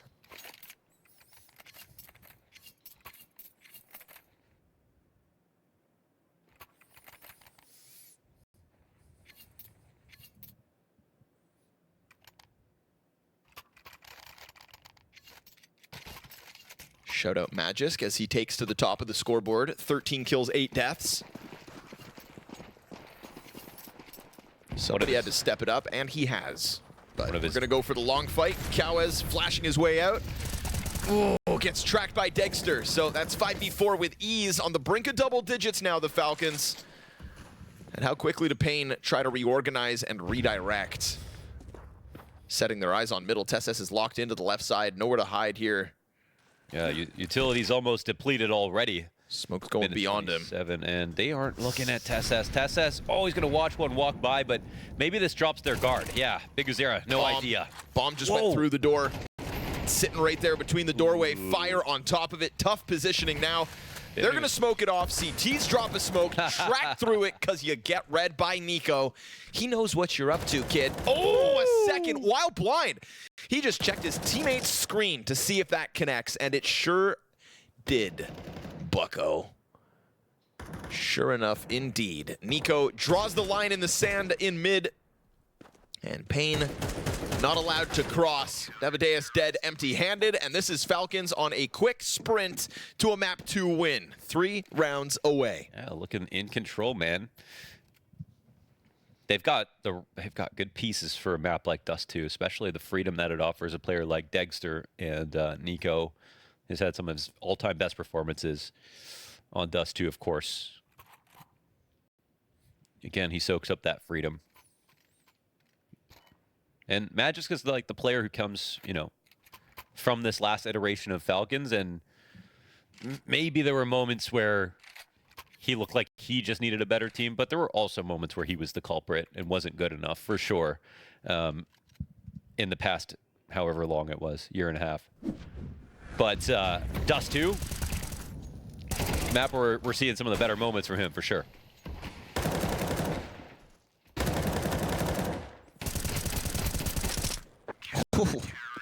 All right, we were deep in that magazine. Ooh, not a pretty look here for paiN. Scout in hand. And QZ, though, I say not a pretty look. Shots. Right? Yeah, the last time they had this almost exact same buy, well, we saw it boil down to still a 2v3 with 2 players tagged up on the Falcons side. His scout's been on it. Devadeus weaving through these pieces of utility. Hard time believing this lurk is going to work, but... Oh, wait, Snow's the other side of it. Oh, yeah, but the trade-off is TeSeS climbs over top, deals with the young gun. Devadeus out middle for a moment there, challenging Nico, that third piece of the B defense. And as long as you've got Nico stuck on this side, and a CT smoke will keep him there, suddenly it's a 4 versus 2 challenge over on A. And the second defender is over towards long doors. So it really is just Degster, and we'll see what he can hit. Misses the first shot. Quick drop down into spawn. You only gets get 2 misses. BTarena Glock frag. 2 misses and the plant comes in. He puts his hands onto an AK now. BTarena just dropped into spawn, grabbed an AK, and gives it up the ledge to KaWez. Oh, this is weird. And QZ, we've seen this scout fire off. It's versus an op, but okay, yeah. Peeks Dexter to win that one. into the Opera now. The Goose player tries to keep his head down. KaWez on that AK-47, stuck against the elbow wall. Tries to now come back into the site. Desert Eagle goes down with nothing. KaWez, this AK is everything, but it gets cleared out, and BTarena a little too far removed.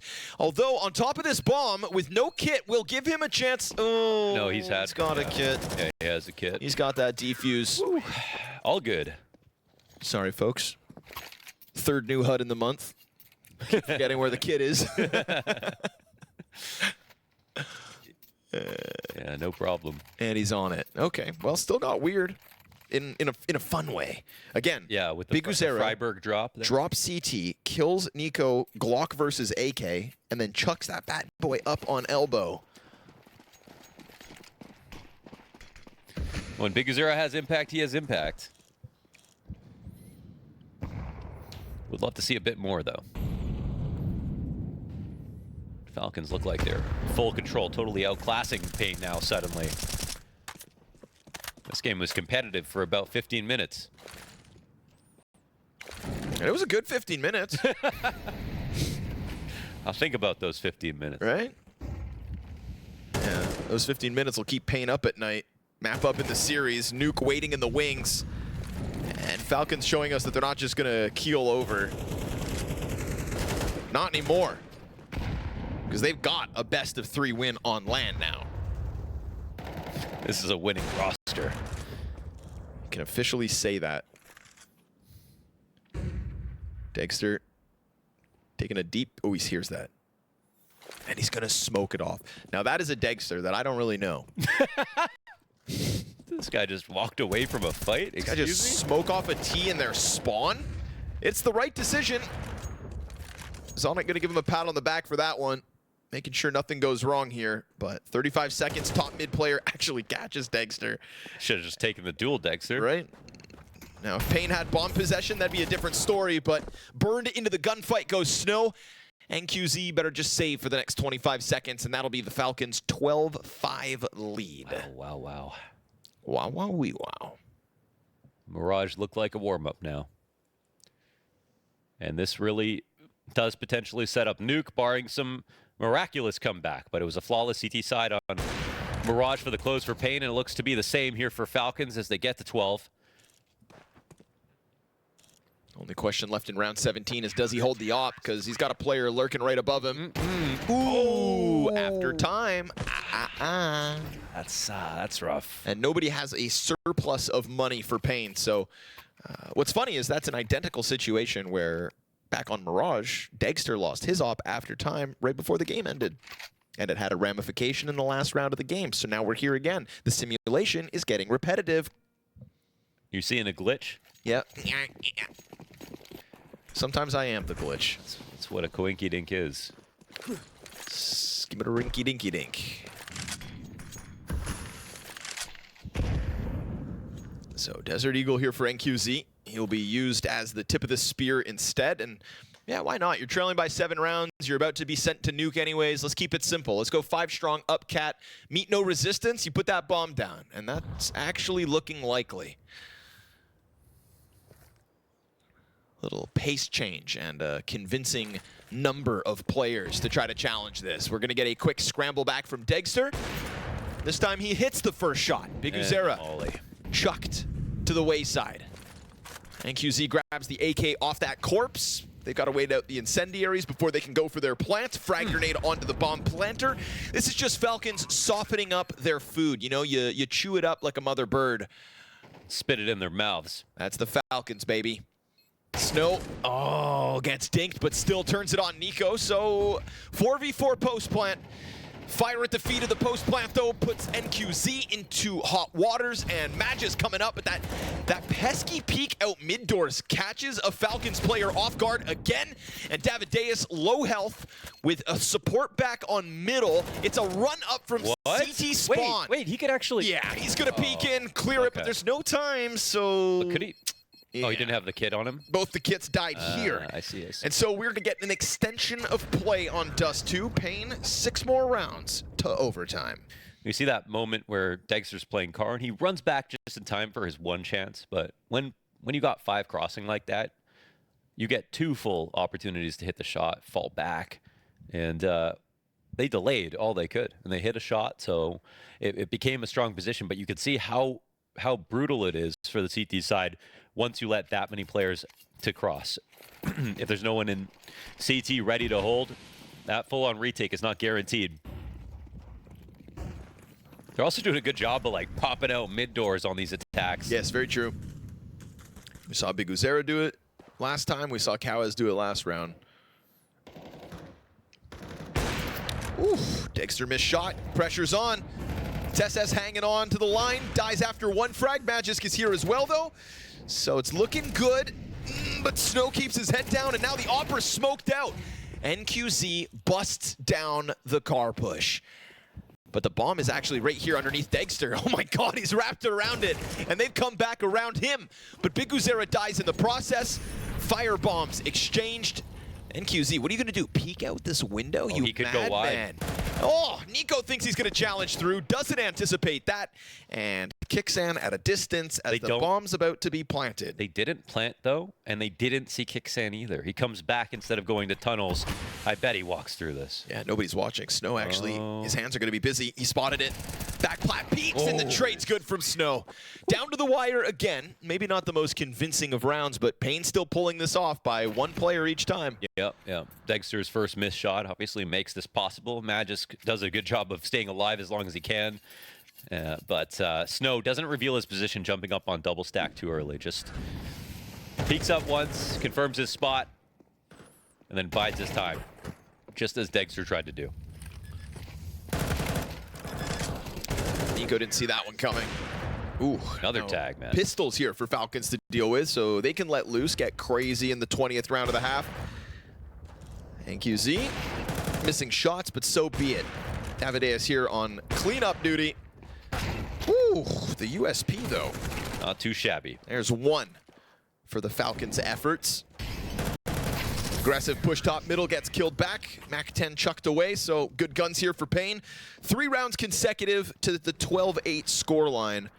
You know, overtime is only 4 rounds away. 1 foot in front of the other. Step by step.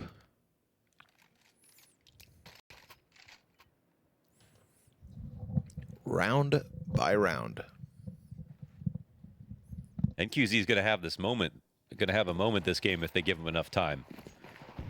He's body shot at so many people. He's got a good timing as well there with that run boost, so we'll see him try to get an angle on B, but a schmoke. He's only looking for the op. Now Nico on his own down in lower tunnels. TeSeS is actually, what, gearing up for a push? They are holding it from the back of tunnels as well. It comes down to NQZ if he gets tunnel visioned. He's dividing up his attention as well. Tunnel visioned. Nico waiting it out. Big Uzera's got him from the top box. There's an opening kill for paiN, and the TeSeS push gets clipped. This is a gun round Falcons had to wait for, and it's an establishing 5v3 for paiN out of the gate. That's exactly what paiN were hoping for, and they were nice and patient, composed about it.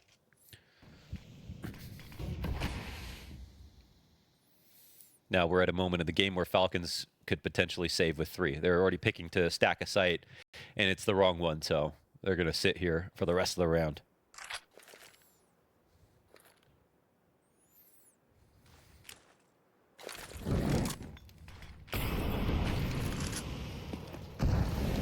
Bit extra util just to be safe, but soon to find this one vacant and all theirs for the taking. Okay. But again, you know, no margin of error for paiN. This was 12-5, now 12-9. It's no margin of error, but it's also, like, if you count up the, you know, rifles, on rounds like this, you're going to get a team that's more likely to save because they'll have less buys overall. Then, like, the totality of full rifle rounds only becomes 2 or 3 on the comeback. So, like, in reality, like, big score lines, you don't want to think about how many rounds on his face there are because there will be anti-ecos in there. There will be saves if you get one good, clean kill. Don't do it, Kixan. Don't stand up. Don't do it. Don't do it. Said I'm going to kill all your friends first. Kixan just going to let him die. So 2 weapons held on to. A mere 3 rounds left to overtime. You could genuinely call it 3 mistakes away from overtime. Ooh, I like that framing. 3 mistakes away. So when a team is this insecure about their economy, they're not going to go all in on retakes. Oh, spotted that. But it's actually TeSeS to peel back. Didn't like the odds of sticking around out middle. They'll be very cautious clearing lower tunnels. They'll see that it's clear. Made him a little nervous there. TeSeS showing some skin. They take over catwalk with Davideus on the front.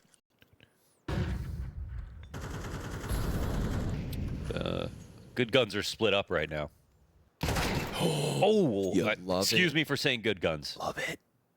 5-7 slides out. You know, there was like that ominous threat when they saw him at the start of the round, and then they kind of let their guard down when suddenly they thought they had dismantled. Nico's going to get aggressive. And Davideus is setting up utility right now. Nico's going to see the trajectory. Oh, he's walked past. No! Davideus gets the gun out, and now CT's caught out in the open.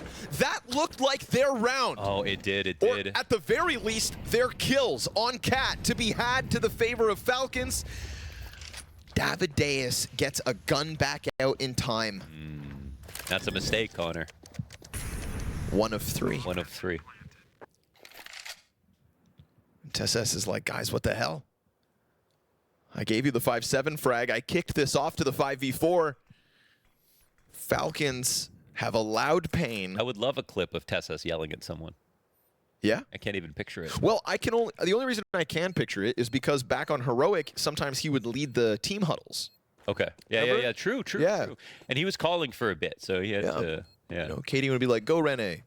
And then he'd say like, He said he would go run A. no, go Rene. Oh. You're a funny guy. Rene Borg, by the way. Pretty cool name.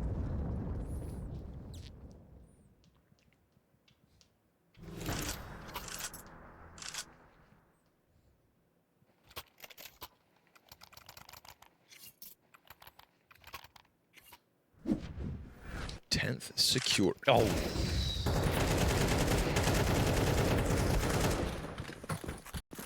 And that's why Davideus shouldn't be holding grenades. It was also Just let him keep would his have gun been out. a little unlucky for him to die at that Surely. moment. He was actually holding for someone to self-boost up Cat as well. So, all right. Look alive, Falcons. Sit up straight, boys. You've lost 5 rounds in a row. This is a Falcons on 12, but again, both pistols, full conversions, you know. For a while there, remember you said the 15 minutes, this game looked competitive in the first half. They've been able to tap back into that. They really have. Guns for Falcons. Full loss bonus for Falcons. TSS has extra money. It's going to be strong buys to finish out the half. 23 and 24 for Falcons, assuming they lose this one.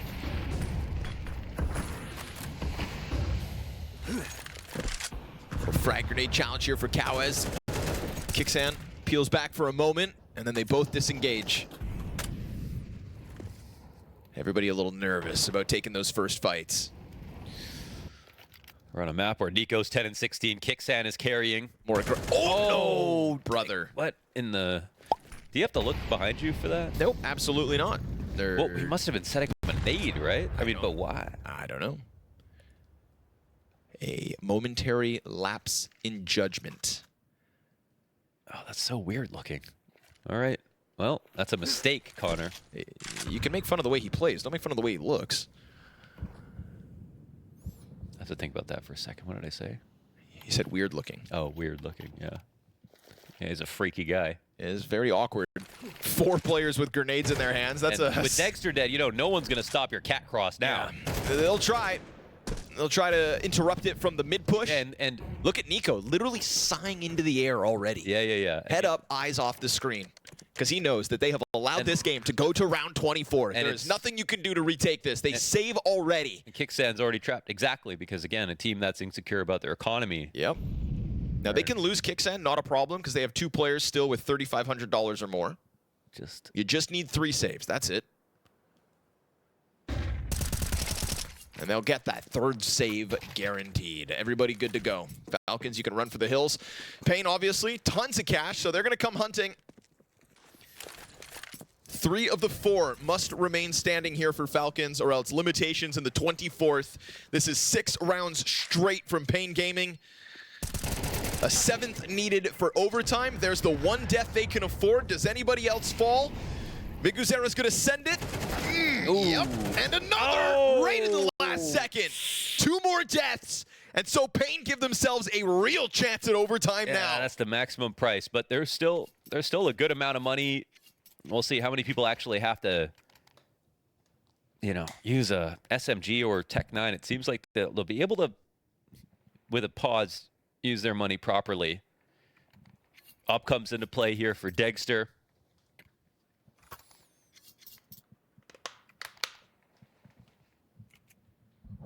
The main concessions, it looks like, will just be on the utility, but it's still looking fairly healthy here. No, they're pretty much all good. The FAMAS. Worst part about this buy here. Yeah, we did a really good job of making that feel dramatic, though. I was buying it.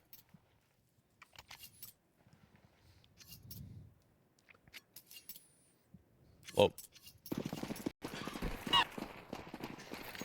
paiN were definitely pretty excited about getting those 4 kills because they're trying to precipitate what kind of buy could come out.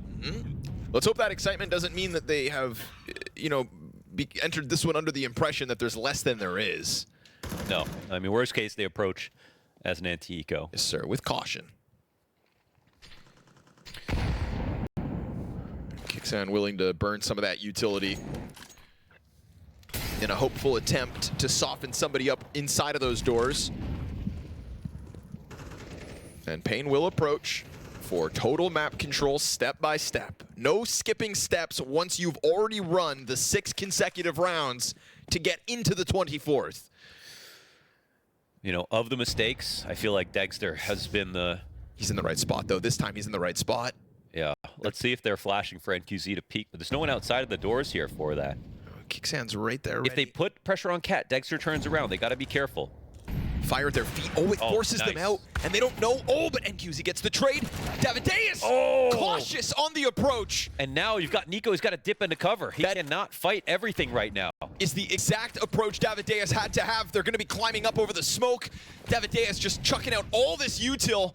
We've got BigUzera over towards middle. They're going to go for mid holds. They're going to try to get their kill towards mid, but Magus dies. Now he just needs to leave. They come running at him, and they get it. That is 7 rounds straight to force overtime on the Falcons map pick.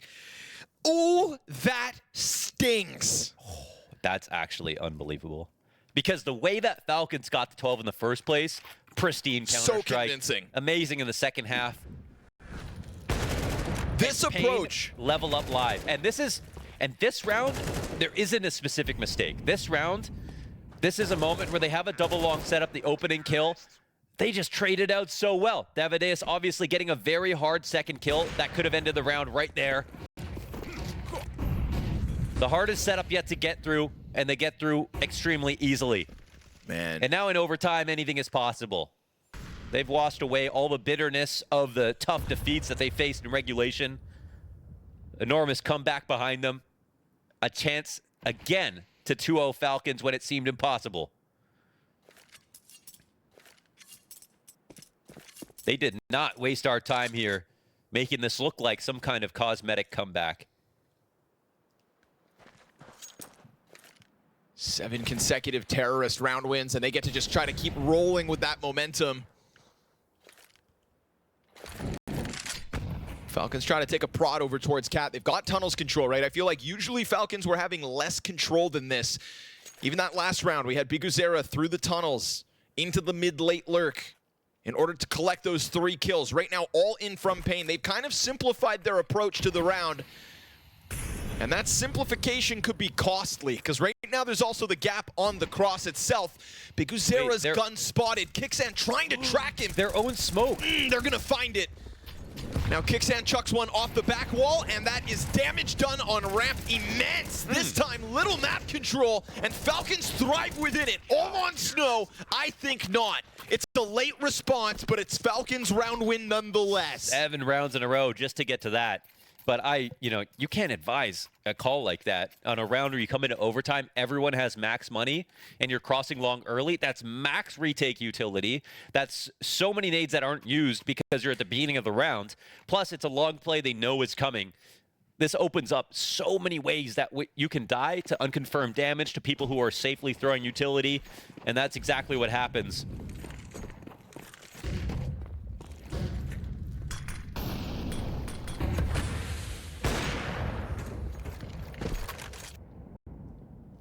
That was like the one round we've seen in this comeback where paiN try to keep it simple, take it easy.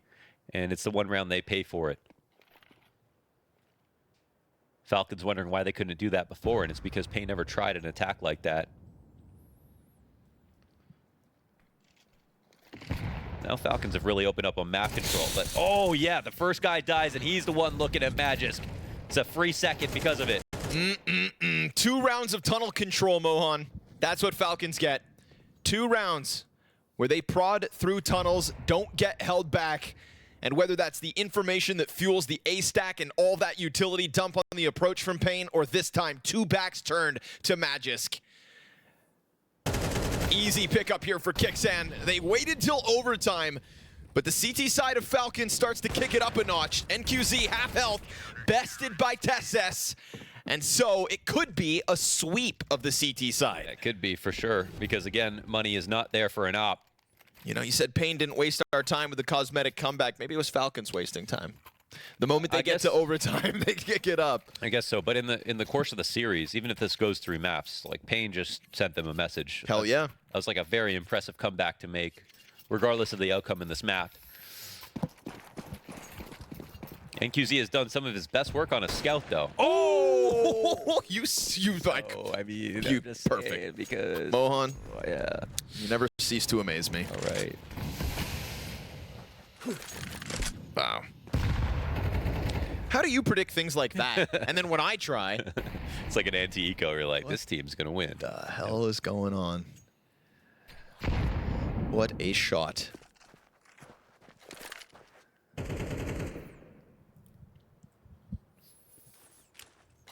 I didn't realize that Kixan was having such a good game. Yeah. Top of the charts here for Falcons. Don't really remember a Kixan kill, but he's been getting frags, and Nico just like quietly getting carried.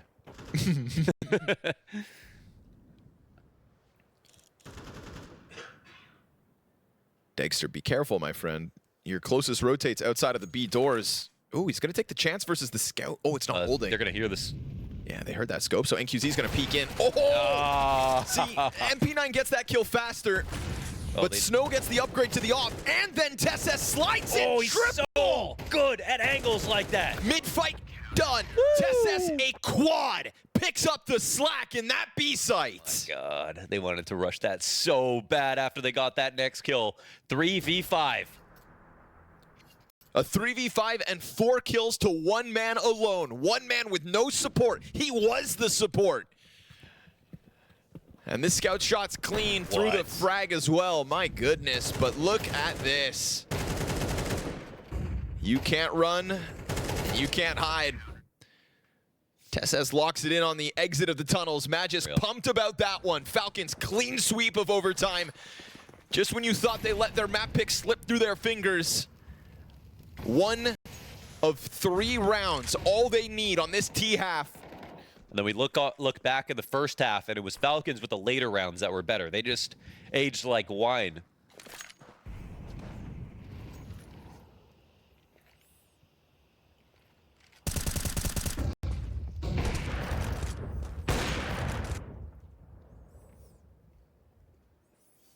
Looking for the feel-good finish, but not if NQZ has anything to say about that. Nico keeps the site player on his toes, but that's going to elicit the smoke grenade back in his face. Biguzera body blocking. We've seen him do good jobs at climbing up to interrupt this. And he's going to go off of that. The shot connects, but Kixan ready to get the trade frag fast enough. You've got a challenge to this B site soon. It's still worthwhile here. You know? Bomb actually backs out. Yeah, if they go 1 for 1, it's they know there's still 2 players on B. It's Biguzera plays flex towards the A site, but they're opting to run into the op. Uh-oh. There's your cat player rerouting around towards long. Moments like this, NQZ can freeze up. He needs to get active. If that catwalk player comes to help, then you'd think NQZ is doomed. But he peeks out and finds Nico, unprepared for the car peek. Fire at his feet. Cat player comes at him. Oh, he turns for it. Lovely stuff here from NQZ. Can TeSeS go big again? We've got Snow on the angle, 10 to the clock. TeSeS knows both positions, and he's got the time to put the bomb down. Snow can't challenge without that frag. It's not enough to kill him, and it misses entirely. TeSeS was massive in that 1 round ago. And as he gets off to the ramp, it is Snow with op in hand, slow to the fight. TeSeS closes. Falcons push us to map 3.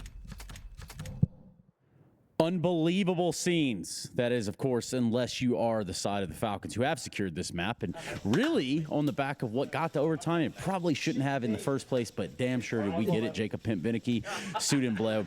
Lowest rated player on Falcons in the series. He's entering it with a 0.94. So contrast that to the 1.13 you just had on your screen for the rest of 2025. You know, and that is 3 events into it for Falcons. And, well, it's not his day yet. But his teammates, shout out TessS, very big impact over in overtime to make sure that sweep happened as convincingly as it did, have given him runway. So now he can play one of his favorite positions of all time. So it should be the moment that Nico's performance gets turned around. He even gets to start on the CT side. Should be. We'll see. Davideus pouncing into the A bomb site. That's a 3v5 for Falcons to have to deal with here in the pistol. And bomb planted off Nico's spam angle. TessS up in heaven. Degster's Berettas try to activate into the lobby, but I mean, BTarena's got a nice deep angle from spawn to hold him back. And there is double checking. No kids.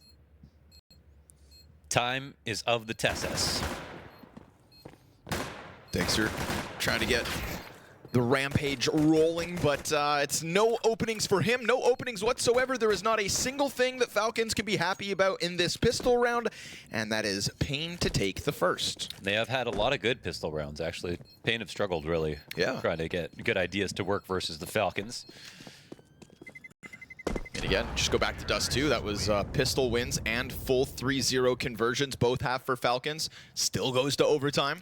Yeah, it's a game lost without those pistols for Falcons. Playing with dangerous margins at that point. So they'll lose this one. And CT side won't kick off with ease.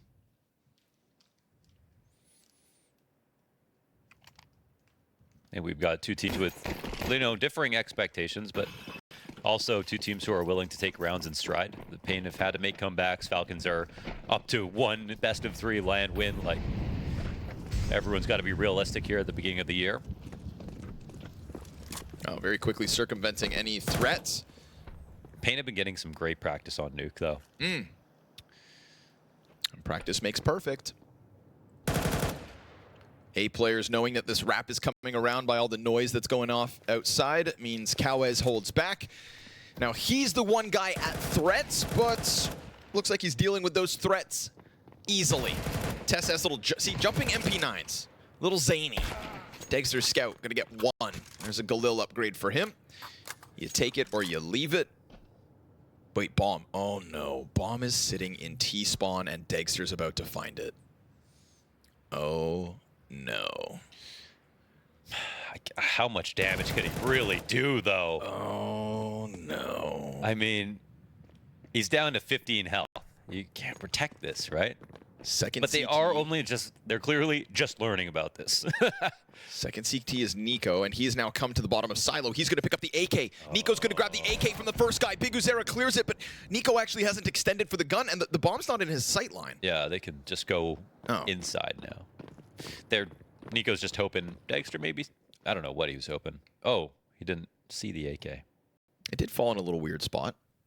But also, I mean, he didn't take an angle wide. Maybe he thought bomb was a little further back. I don't know, but ooh, paiN scooped that up. And the real pain point of that is that Nico comes to bottom silo, holds an angle, lets them take bomb and leaves. You know what he could have done? Walk through main. Yeah, he could have met them, cut them off at the pass if he wanted to. Yeah, so I was thinking, you know, he's hoping they go back outside afterwards, but with the amount of time left over, wasn't realistic. So happy to get the upgrade. Round win was a little bit unrealistic. That was exciting for a second, wasn't it? It's because of the commentary, man. You made it very exciting. Thank you. Well, it's because I was excited. Yeah, Degster on the rooftops. Oh, and he doesn't even get to save, dude. Die anyway. He's got to accept that he let them grab the bomb and get the round back. And all right, damn it, I'll just keep the AK, I guess. Nope. Nothing for you, good sir. paiN convert. Sketchy, though. Don't be making those mistakes when it gets down to the nitty-gritty. Yeah, they forgot the bomb once on Dust 2. They forget it once on an anti-eco. Okay. Now just a couple of grenades for Falcons to try to do something with.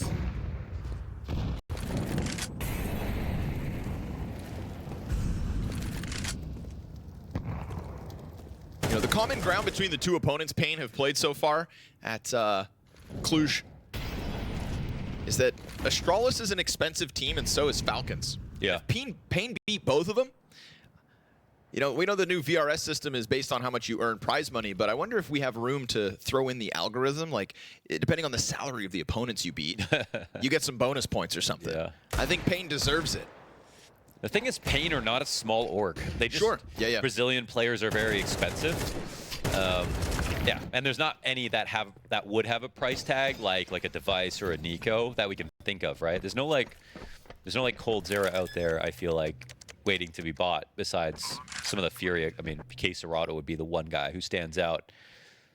Yeah, it's funny because I guess a lot of people expected players to be siphoned from paiN to a team like Furia. Correct. Yep. But paiN are a bigger org outside of CS, as far as I'm aware. So maybe it was hard for the reverse to happen. Wait, what? Esports outside of CS? Yeah, that's a they thing? do exist. What? SS is, all right. Dealt with?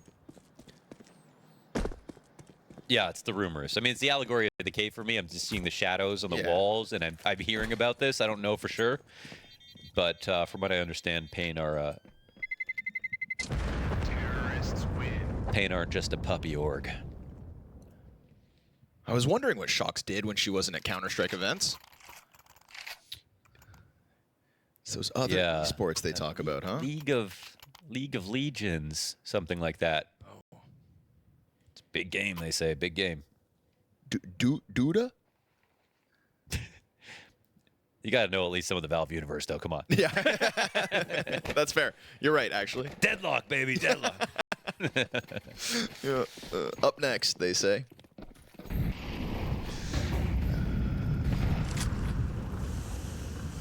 All right, first gun rounds. Let's go. CT side, get it online. Don't be wasting time. Don't be letting Falcons kind of limp their way through this CT half. You extended play by winning out on Dust 2. Let's see what you got in store on Nuke.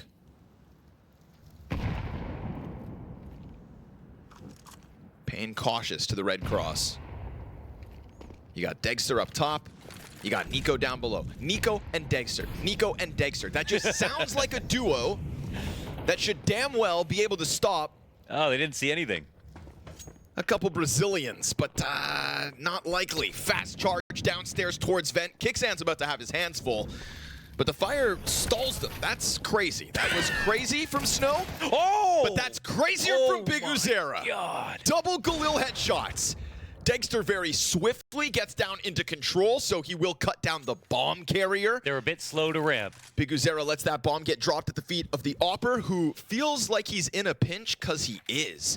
Again, ramp has been taken over by the paiN. There's only one way to approach this. Davideus has so many things to watch. They have to come in control side and be responsible for recollecting this bomb. Oh, and they find a way to kill Degster. He's not peeking with his teammate. Good trade frag back from Nico. He's still worried about that vent play, and QZ right here in the windowsill. And so Nico gets away, and Magisk is able to offer up some help. It is the first from Falcons, and it takes them 4 rounds to get there. This I don't know if this becomes Big Uzera's fault also, because he gets those 2 kills. But between those 3 trades, he had no support. And then he gets all the way control side, gets traded out. But we're still 50 seconds, right? They maybe don't have the info, and I think after he gets the first 2 kills, he thinks all of lower is clear. So, fair enough, but we see Falcons, we're not shy about getting downstairs. Yeah, it might be unfair to say that he overextended. He got 2.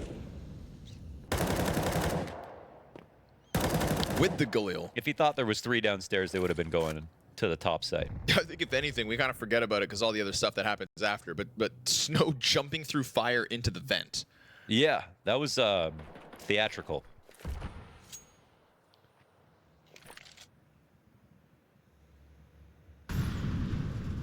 It's a little Rooster AK.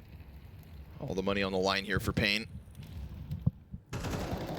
Ooh, Kicksan gets first blood. Nice one. It's a stud on Dust too. Yeah, BTarena likes to kind of take a little peek, a little risky peek every once in a while. He's a curious cat. He is, you know, and curiosity killed the cat in this round.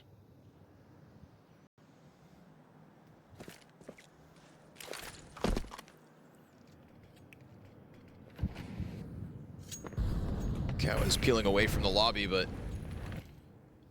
NQZ up above him. As they leave, CTs take over the space. Now, Cows actually comes back. This is a double up inside of Squeaky's side, but you've got 2 players behind you. Do they turn fast enough? Oh, yes! Kixan able to track them through that smoke. Nailed it. A very desperate attempt to get that bomb down vent. They love the vent drops. And then they're one of the teams that are really competitive on Nuke that are pretty obsessed with it. And like, obviously the great thing about a vent drop is you threaten upstairs and take the bomb lower in the same breath, sort of. The problem is, obviously, it can get a little messy at times, but it's totally a viable thing to do. I think it's just not as common for people to use in the mid rounds these days. Most people use it as a late round squeaky option in case the trades don't go the right way upstairs. Then you kind of drop vent when you're down to a 2v2 and you know it's open, something like that. But paiN really like to do it 5v5 setups. And in moments like that. But that was a fast flank, man. The rotations from the Falcons the last couple of rounds are clean. Like, they pushed Hut and Trophy at the exact same time. Last round, they had 3 players rotating down B so fast that they had paiN confused. Would have been a tough one, though. Even if they, let's say Kixan doesn't kill both on the flank, there was already a CT just outside of the vents downstairs. We don't end up seeing that position, but like, if they have this affinity for vent, and Falcons are going to keep players down there in anticipation. Well, if a team overreacts on Nuke, then upstairs is weaker. So, because again, it's like a Chinese finger trap. If you go 1 layer down, it's just hard to come back up. And I think that paiN have to sort of clue into that, because if Falcons pre-rotate, or they start secret, or they double up lower, or they have, you know, double up ramp and have one go downstairs, it can be very easy to influence them to do an over rotation, and in which case that's how you weaken the upper side. So that, fundamentally speaking, that's the advantage that they've got to hope that Falcons keep leading into, and we'll see if they can exploit it. But from the Falcons POV, they're right. paiN like to go lower. So, you know, starting moves look good for Falcons. Pieces in the right position. Same as Nico, already being down at the bottom of Secret. Oh, but Dexter loses to the AK. Nico's gonna hold that line. Magisk, a singular frag. Kixan jumping around right on the other end of this, and it is Tesses who is the one unknown CT, but they catch him. Ready for the peak was BTarena. And now they can all walk away, join forces. See, this is what I'm saying. We get the rotation downstairs. Now you're in the vent. So either you come back up like this. Oh, and he doesn't get spotted. Oh, but then they go secret. No. Yeah, they do. Wow, Nico made an executive decision I thought was going to pay off there. paiN are going 1 level deeper and saying, you wouldn't bet we would go downstairs again, and they are. Wild. To fall all the way back. That looked like a genius move out of Nico. It's, you know, you would think, oh, they could be walking in mini right now. I can't get out of the vent, and instead, they got juked. Free plant. A little worried about ramp because they don't know, but it's all good. CT is nowhere to be found, and Falcons, you'd think with such a lack of positioning, it's a save.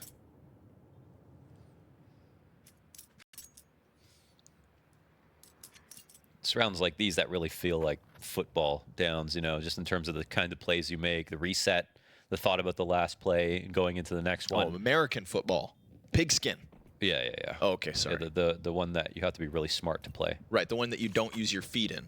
Yeah. Use actually all parts of your body in this game. Never seen a guy win a game of football without running. So it's much more dynamic. You got to be stronger too.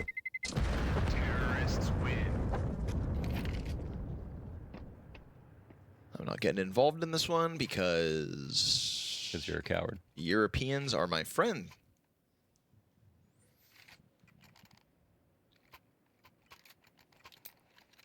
Some of them. Asterisk. Until you start talking about pizza.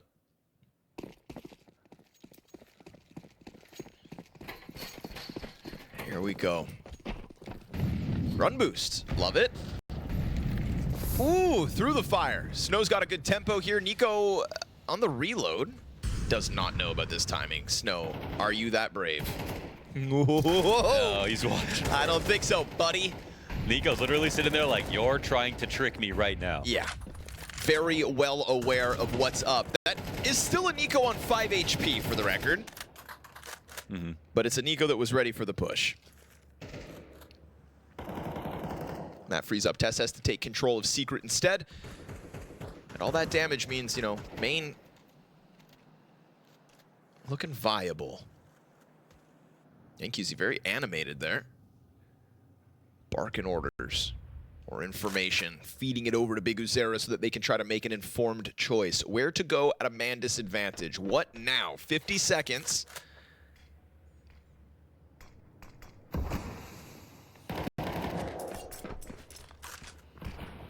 Magis is a big place for him. Cowes at a huge health disadvantage, as is NQZ now. So everybody getting softened up. No way he doesn't get that. All good. All good. Kixan sprays down 3. No TeSeS problem. holds on main. All good. Okay, now we got a Kixan highlight. That really speaks to his output on Dust 2, and it shows us, okay, here's a moment that shows off exactly how good he can be.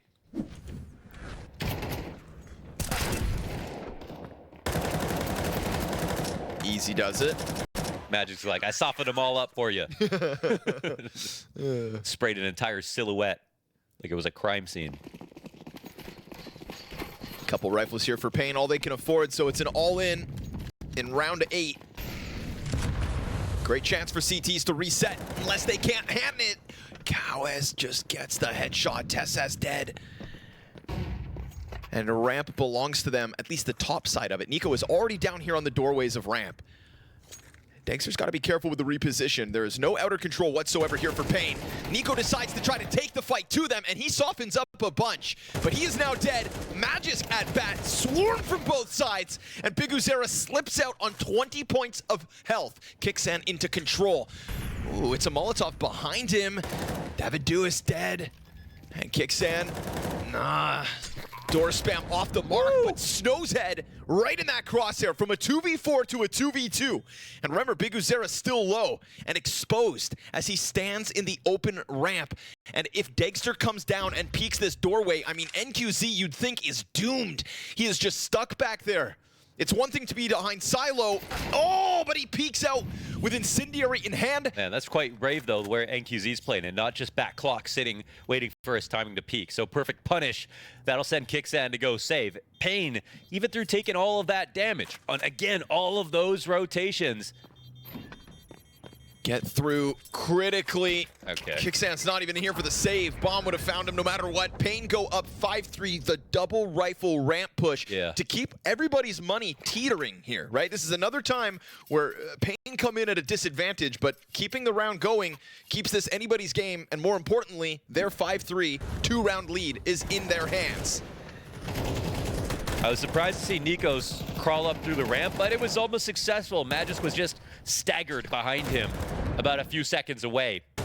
Huge shot from NQZ. Yeah. The thing about Nico's push is that they fully took ramp, so you know you've got 4 or 5 players around ramp. Like, how are you going to escape if you're Nico? Like, what's the actual contingency plan? I'm not exactly sure how he viewed it, but unless the comms were weird from TeSeS, that was very clearly a full ramp hit. Feels like Nico's plan was maybe just kill them all. It's like, imagine Nico was the only ramp player there, and he heard that explode. He wouldn't come back up the ramp, right? He would run away. Now it's definitely possible. They assume TeSeS the only one there, so they wouldn't expect them to go. But once again, getting away, I feel like, is the difficult part. He had Magisk behind him. You know, maybe that gave him this sense of confidence to challenge. Yeah. But he didn't see that spray last round. Yeah.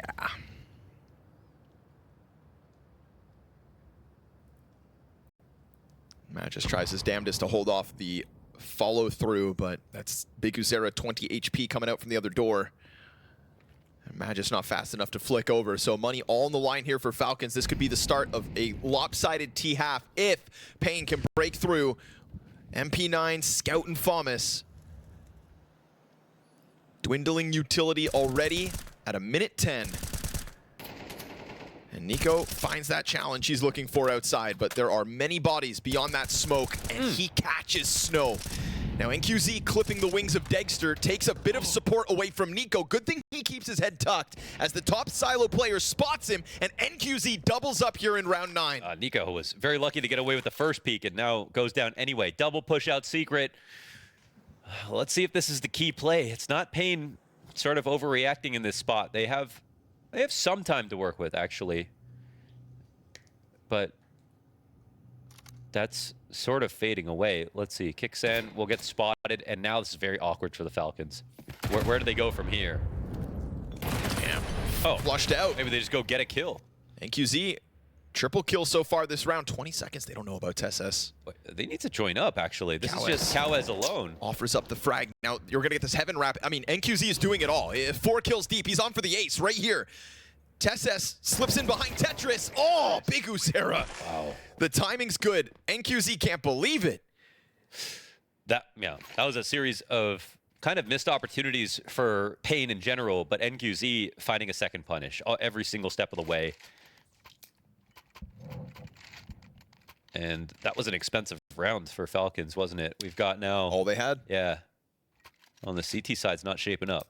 You know, for, again, this back and forth affair we had, 4 rounds to keep both teams' money teetering.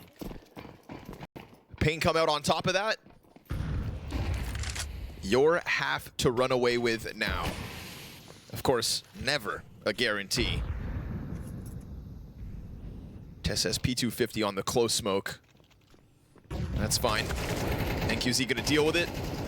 And all of the attack gets dealt with, so they tried to catch them off guard. Instead, it is Nico 1v4 with a USP, no armor.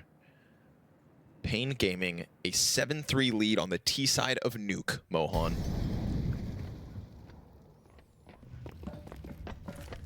Saying they've been getting some good practice on this map. Yep, you did.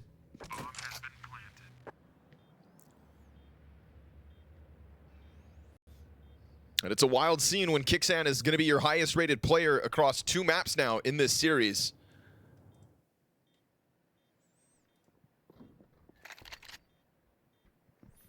TSS was right with him on Dust 2, but right now... It's a nice thing in a cute way. You know, it's not a good thing. It's not a sustainable thing.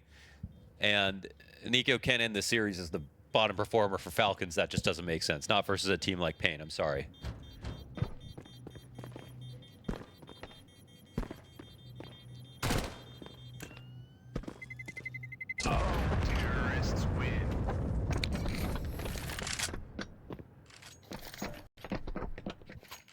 That bomb's real big. It's huge, man. People come from all over to watch that bomb go off.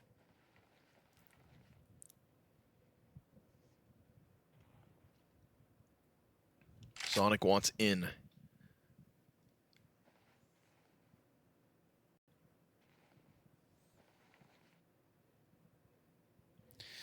There was a interview from Nico, just a quote, obviously, but when it becomes the title of the thing, then it sounds like a big deal. But he's like, Donic wants to prove that he's one of the best coaches out there, and I think there is some sort of reputational damage done to his career. It's messed up because all this comes from the Astralis era, where you know you also have people saying, like Glaive saying, there's nobody like Sonic, and lots of good things said about him back then. But in CS2. Him and Snappy just never figured it out, you know. And then, if there's anyone to blame, I'm sorry, but it's got to be those guys. Surely, yeah. It has to be. We see so many teams these days that operate under good coaches and good organization with a good coach, and they make players you haven't heard of good. Oh yeah. Heroic are the best example of that right now, and so is the last iteration that are now playing for Falcons. Feels like Gamer Legion 2. Spirit, Gamer Legion, Na'Vi, Heroic. Davideus and Kawez already out. This is a huge gun round, man. This is what Falcons waited for. You know, there is no convincing buy on the other side of this. 3 rounds of loss bonus. And Falcons already having to fight back from a 3v5. I mean, this third map hasn't even been competitive. At least on Dust 2, we had 15 minutes of competitiveness from the team that was losing.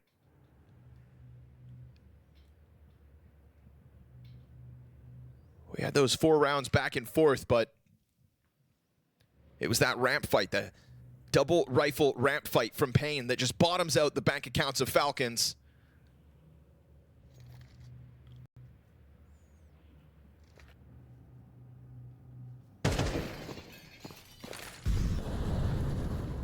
TeSS leans. Here's the rumblings of the hit. We're going to have Degster try to test this soon enough, but first it's TeSS, and he gets nothing. Degster just slightly off the mark there. Nico will kill one upstairs towards Squeaky, but so be it. Bomb's already downstairs going down. Nico absolutely trying to save this here on his own. And Degster has peeled away from the doorway just in case paiN tried to come and press him. But honestly, again, the money's not great in the next round. They're going to cut their losses. Oh, man, they have to turn away from this one, too. They're playing for a 4-round CT side. Damn. Now we're talking map 3, folks. This is do or die.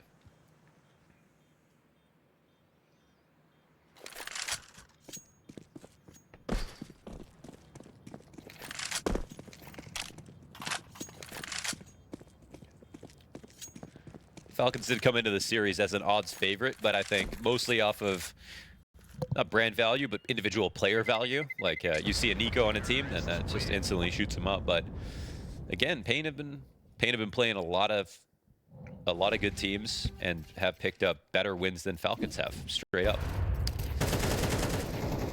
So we can't be all too surprised. You know, I think there was this weird thing when we saw them go back to play a qualifier in Brazil last week. Mm-hmm. You know, a loss to domestic competition maybe also chipped away at some of the confidence paiN had been earning, but it's when they come back over to Europe that it feels like they power up. Can't play well versus noobs. I didn't say it. Well, that's weird because they're doing it right now.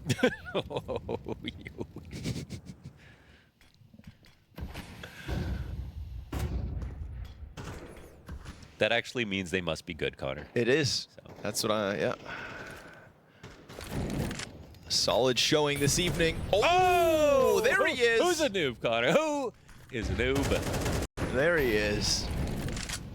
Nice to see you. 12 rounds. No, actually, he's been trying his damnedest. He's only died 3 rounds in this half. Yeah. Like, it's not Nico who's been missing opportunities. It's Nico who just hasn't had opportunity. One more shoulder peek, TeSS. Oof. Can his teammates put him in a winnable enough situation? He starts it with the 5v4. Good damage on the ramp hold. Dexter gets pushed out. If they molly this again, then this is really tough. He won't be able to reaggress. Question is, what does paiN do with it? It's awkward when you take ramps slowly because then you can't suddenly run downstairs. You don't get a kill with it. And if you don't have a lot of time on the clock, it's actually hard to re-expand, think about a new good idea, because then Falcons start saying, TeSS, what's going on? I hear nothing. It's going to be a late squeaky round, something like that. And Kicksat just walks into this. Luckily, TeSS brings it back. That's man advantage maintained.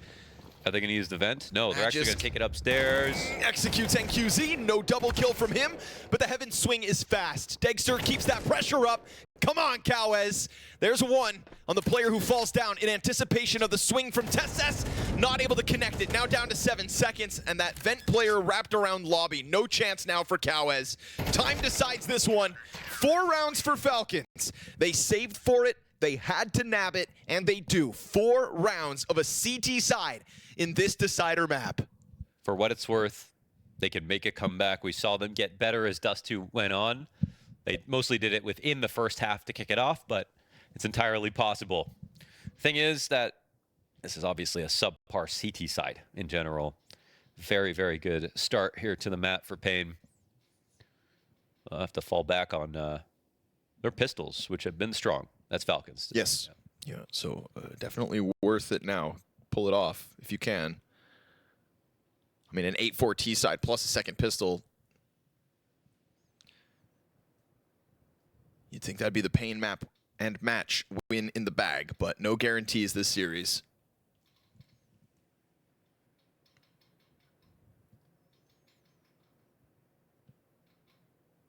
Kixan ends that half still at the top of the charts for the Falcons squad. Nico right behind him. Most damage and least deaths. I mean, 3 deaths on Nico across a 12-round half is pretty insane when you're losing 8-4. That's a testament to just kind of the 2v2s that boiled down and the amount of times he was forced to save. So here we go. Critical pistol for the Falcons. An element to their play that we know can deliver. Ooh, double up and ramp with the dualies. Yes, sir. And Cow is going to draw that attention real far away. He's been spotted out. They approach him with backs turned. Oh, perfect for the Berettas. Tons of damage. BTarena peeks in, and it's desperation now. Nico 1v4 gets an instant kill to BTarena, but how does he piece together an entire pistol clutch? Like you said, you look at his scoreline and you think this team is winning. Now in a 1-on-3, he might have to. He's got the Kevlar, the They're Berettas, the smoke, and the bomb. Oh, he taps another! No! And the third of this 1v4. All Nico! That's beyond. This is what you paid for. But on the other side, the one roster move of paiN coming into 2025. Davideus has been promising for this squad. Can he deal it back to Nico? Incredibly sharp in these moments, but in a 1v1 like this, Nico's holding onto a pistol with 3 bullets and is not planning to reload. There's nobody who's going to be walking towards him either, so he's got to pick the site to go to.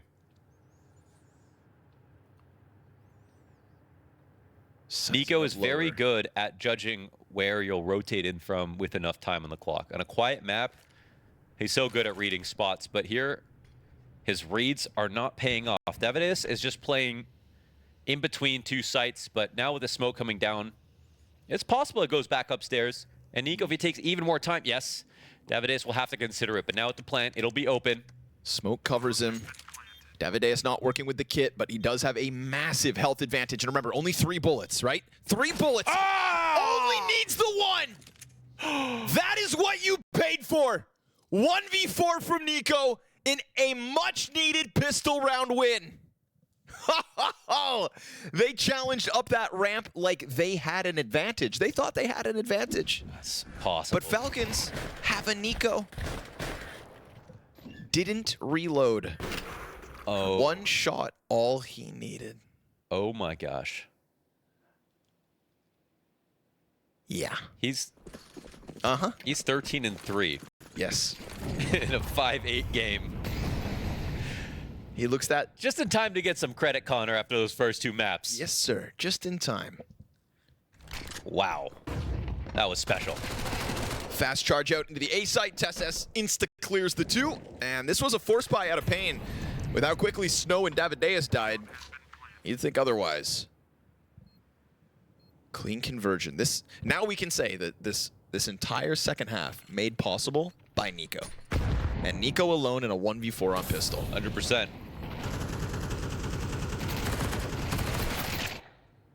Nowhere for Cowas to run, surrounded by the flames. This T side for Falcons in a decider map. Brought to you. It's so funny, though, because if Falcons win this game, everyone's going to be like, save Nico. Those first 2 maps, he just bottom fragged outright. A reminder. It went 13-20 back on Dust 2, enters the series, enters this map, 0.94 rating.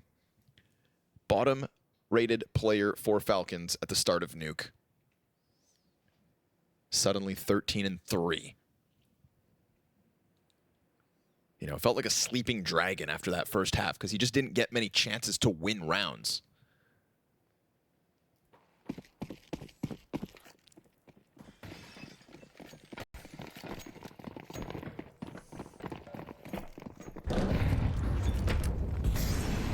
I think it switches to the P2K after that. I think he can do it with everything. It's a Liege, BTarena. Everything except the op. Join the Unsilenced gang with MongolZ as well. That's a weird gang to be in, though. Just keep the silencer on, gentlemen. It's one of the least ethical gangs. Yeah, it is. I don't like what they're about. I don't like what you're peddling. All right. 5-7 squad, though? Sign me up. Your Magic's in that spot. You got to be aware of that. Burn forward. Ooh. Wait. Ah, TessS comes at that. squirrely. Side to side on the run up. UMP, really? Yeah, it's Big Uzera, dude. God. Jumping MP9. Headshot from Tessez. Stupid ass gun. All right. Remember, folks, this T-side brought to you by Nikola Kovac. A world of possibility at the Falcons' fingertips due to a 1v4 in pistol.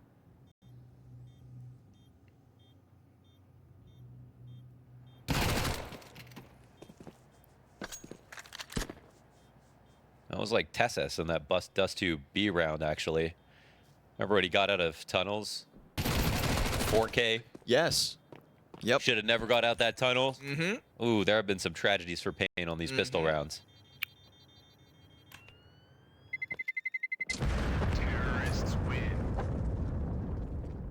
But I've seen paiN survive worse. In games with higher pressure. So that's the pistol and full conversion for Falcons. We've been praising their pistol play. I feel like this is it's got to be a Kixan fast call, man. He loves a rush. Oh, yeah? He does love a rush. A little upper hit, you're saying? I mean, maybe it could be. Let's see who's in what spawn. No, they're just going to go for outside. Fast cross to secret here for NQZ, not working with the op. Well, got into secret and runs himself all the way down to that B site. And all the way from B site through the control window, now in ramp room. NQZ, that's half a marathon. Ooh, Big Uzera spots the bodies crossing over. We've got Magisk lurking still a little bit Saw further the bomb behind. as well, right? We've got that top silo player, but yes, you are correct. Bomb spotted on the crossover. And they decide to come back. They have no choice but Or to do they? respect the information. If you wait it out, it doesn't matter where you go. But for the moment, it is paiN guessing.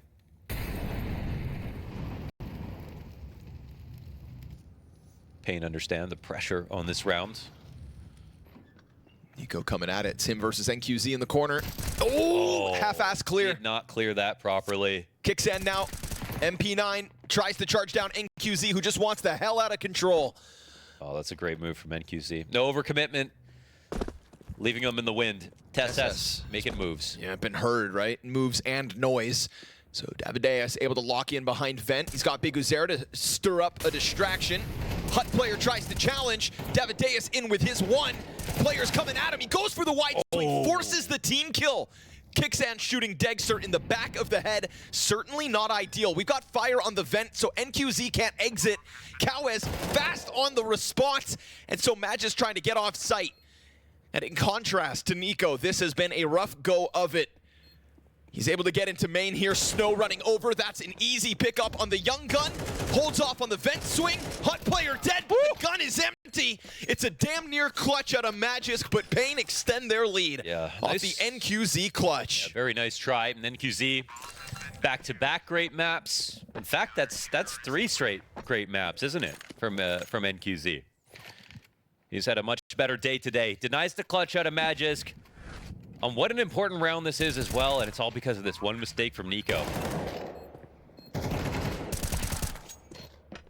NQZ, the top-rated player across both maps, confirmed. Even on the map loss of Dust 2. Round 17, that's Nico's 4th death. It's a crazy stat line considering how many rounds we've played out. And that they're not winning. A real testament to the save.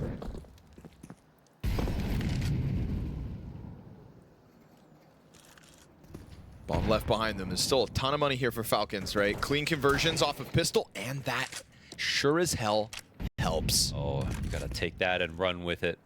NQZ in danger of getting mollied. Damn, that's a T-molly. A little late, but it works. That delayed Final fuse, spread, huh? yeah. Just when he had his hopes up, burnt to a crisp. Falcons, now suddenly you've got yourself a prime chance to hard reset the cache because you had that one survivor in the last round. And you've got a minute to finish off the 3 remaining players here of paiN.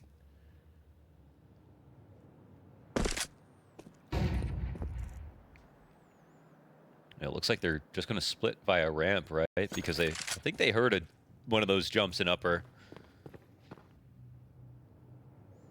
Or maybe not. Maybe they didn't. Let's see what they're cooking up, man. But if they run into this upper site, that's exactly what paiN want.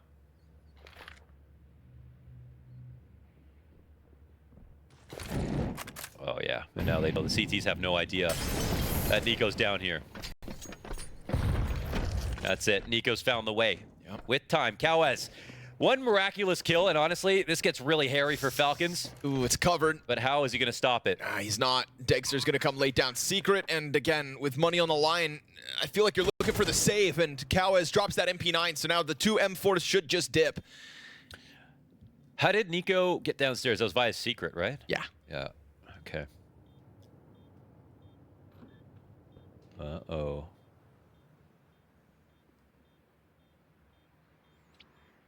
Well, Nico doesn't get a kill this round, but his impact is still felt. And we look at the contrast between Falcons rotating on that first half and the paiN sort of seizing up a little bit in the mid-round and not letting it happen. Versus any random team, they won't know what to do with the information, but you leave an open site like that to Nico, he's going to find the gaps and eventually make you pay for it.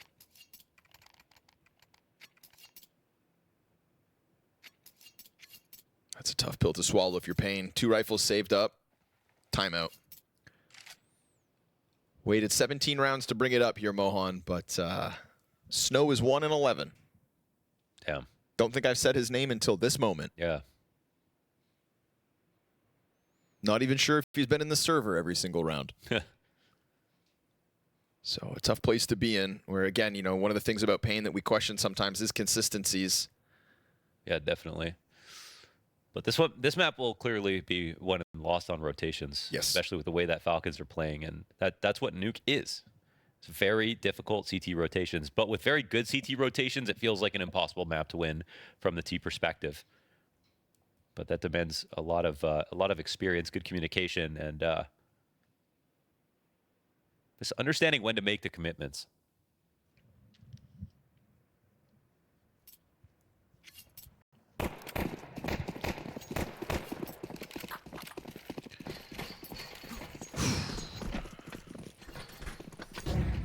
Past round had elements of being unlucky. Right? They got the spam through the smoke and squeaky to kick off. They were also up 3v1 in that retake in the previous round. It's not as if they don't have a CT side.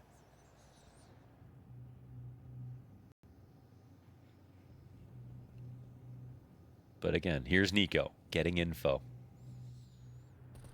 And here's paiN. Only in the top site. How much of a path can Nico carve out? How much presence does he show? And what are paiN willing to throw down here, if anything at all? You know, alternatively, you just let it go if it goes.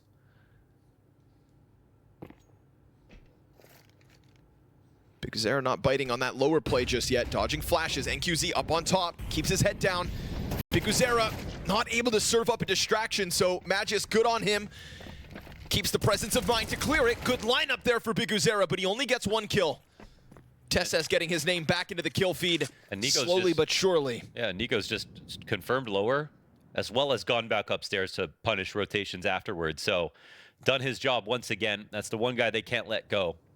Nico slips the net outside, and secret control is used against paiN. And that just frees up Nico to continue this hunt around. The only thing worth saving is that M4 on Davideus. He will find Sanctuary deep in T spawn. So this is Falcons tying the game up. A T side that hinges on that tough spot economically for paiN. 2 more rounds made possible by the fact that NQZ is the only survivor in the 1 round paiN have won on this CT half. And as much as Nico did just a straight up bottom frag those last 2 maps, how many players can do what he's doing right now on this map?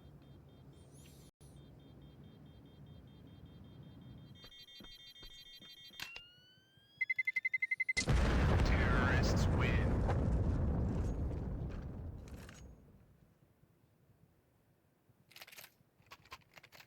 It's a boon to Kixan as well, calling for, doing a swell job calling for that last heroic lineup. He had like a peak at Paris and then a trough, which some of those teams that were unlikely to be there sort of spent some time going back down, reassessing their game, losing a lot versus random teams. Then coming back and rebuilding and being firmly and calling for firmly a tier 1 team in heroic. Now has it the most interesting chance in his career to call for a player like Nico and to benefit from Nico's mid-round calling as well.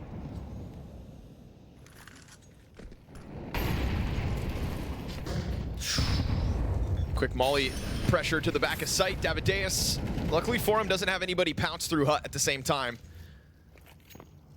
It's a lot of posturing going on by Falcons, but no openings made possible out of the gate for it. We hit a minute 15. We got a lot of lobby presence here for Falcons. paiN really did a good job of holding on to most of the grenades that they came in with, so they're going to start dropping them now. First smoke goes down on Squeaky at a minute.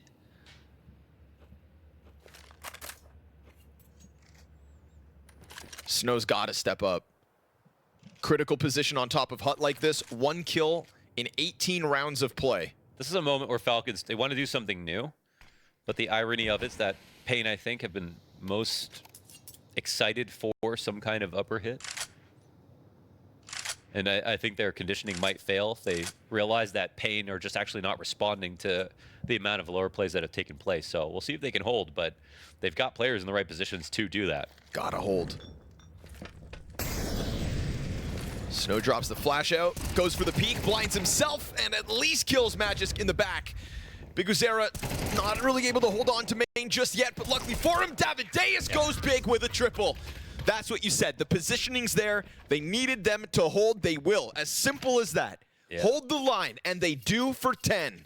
Now, there's an important clue that comes with that for the Falcons, that they can assume a team is going to adapt and overreact, but paiN are not going to be that roster. So now that paiN have at least got this chance to stop the upper hit, now it's really another gamble on this next round. What takes place?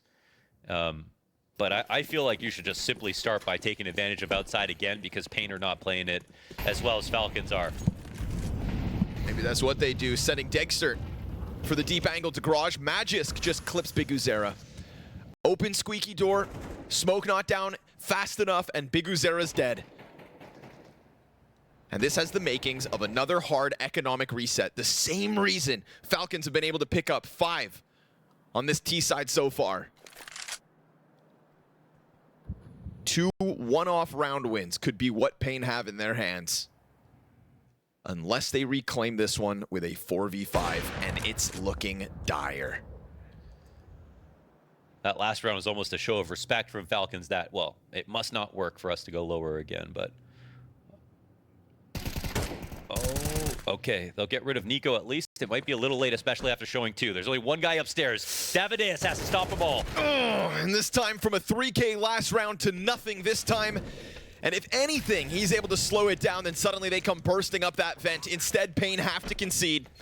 They have to walk away. Falcons have officially tied this game off a T-side made possible by a 1v4 in the pistol from Nico. They could have tripped over the finish line if not for that round out of Nico. They showed promise to us in the last round, but that was a challenge kind of offered up by Falcons. Gentleman's agreement to at least fight once on an A site that very well could have been stacked. Falcons knew it. Not able to burst through it, but so be it. It's 3 standing for Falcons. Zonic loves that. We've got a tied game at 10. I think if for paiN, you need to... You don't have to worry about Nico going secret if you can attack other parts of the map. But they need to find a new way to be active. And dying, lurking in front of the squeaky smoke in the beginning of the round, it is so disheartening if you're calling to stay alive as long as you could. We saw a round where paiN were keeping 5v5 until 30 seconds, then Falcons came into their trap upstairs, but that's very one-dimensional out of paiN right now. That's kind of the one situation that they are set up to win every round, except 3 of the 4 of the last ones have been multi-pronged lower lurks with late round ramp plays and a lot more than just a simple upper attack. So if I'm paiN this round, I'm definitely exploring some more options. Double trophy pushes. Getting aggressive in new ways outside.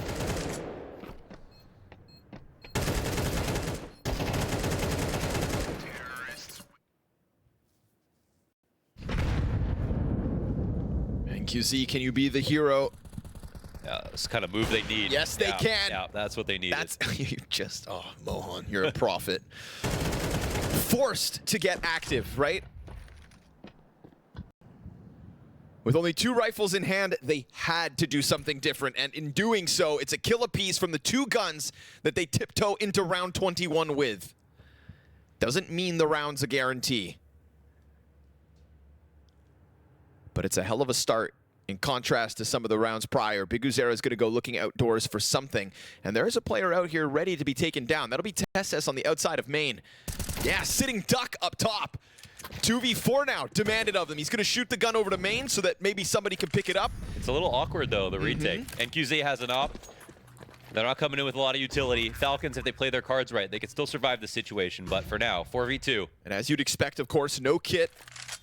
As this was just the 2 rifles to start it, such a strong position for Magisk if they try to come out from the double doors. But if they challenge out through the control windows, now it's a different situation. Magisk has to forfeit it, and BTarena, god damn, triple kill for him when it matters most. His Nico moment in this second half. No kidding. 1 rifle, 1 op, off of the tack pause, and they go for that 2-pronged hit to take this lead back 11-10 paiN. Now it's a matter of how fast can you learn, and what's Kixan afraid of here for the Falcons on this next round? BTarena just hiding, right? We didn't actually see how he kicked it off. He was hiding inside the secret corner, and Kixan shows up fast with no molly. Oof. A free kill to start it. They had a bit of egg on their face, but they've wiped it off. They've taken the lead back. And now something that we haven't really had throughout this second half through paiN CT side, money has been an issue. Yeah. Fast movement onto top main. BTarena is going to have to react by giving up an angle to allow that red room cross. And QZ, whoa, saw him fly. TSS re-peeks back into it. It's a critical trade out of the Opper, but main, it's been conceded to Kixan. NQZ seal. Oh, he just steps into the line of the Opper. Davideus takes a ton of damage. Kawez is extended deep into the rafters, and Magisk has to walk away for now. Yeah, crazy risk there from Davideus to take another fight. 4-on-3, and Nico now on the prowl once again. But NQZ, the positioning is pretty golden, right? He doesn't stay up front watching Mini instead. Way back just in case of lurks like these. Head will pop up soon. And he misses it, but he still gets information. And that helps. Okay, Kawez saves it. Tough shot on half a helmet. 2 versus 4 now demanded of Falcons, or paiN get that overtime guarantee. There is no challenge for Magisk to get the ramp, but Snow, 2 kills to his name, 22 rounds into play. And he's not given a chance to stop that bomb just yet. They catch Davideus in the vent. But no coverage. Going There's no downstairs, coverage. not it. Yeah. Easy for Snow when they can't shoot back. And now Magisk is going to have enough time to scoop that bomb up. Snow just playing with him, distracting him long enough for reinforcements to come out from ramp. NQZ hits it from the double op kill to the closing frag. Overtime guarantee. Yeah, now they're yelling, man. They survived it all this game, man. They see Nico take it to a next level with that 1v4. The conditioning was perfect there from the Falcons, but we watched paiN adapt live, and now they've got a lead. Now they've got series point guaranteed.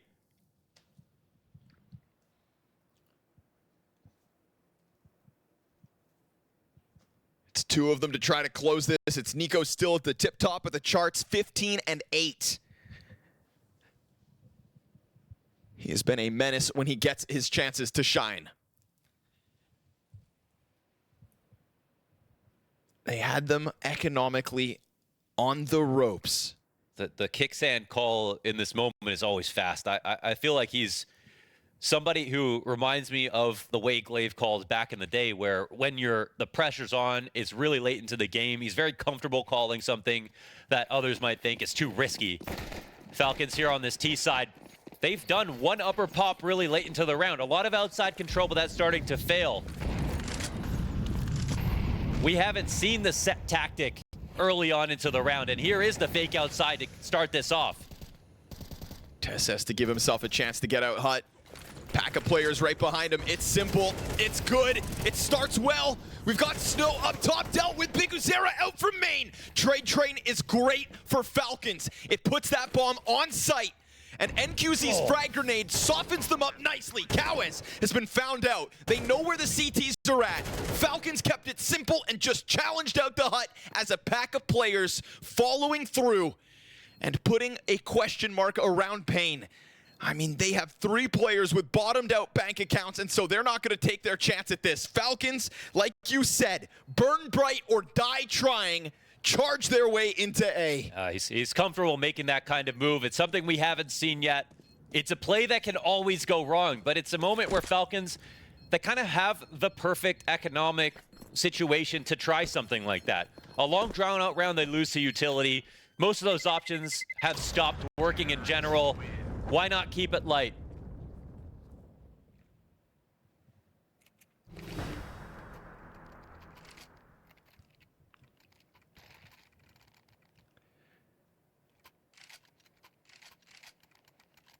Round 24, this could be decided for paiN. They've been in this situation recently. Will they clutch it out again?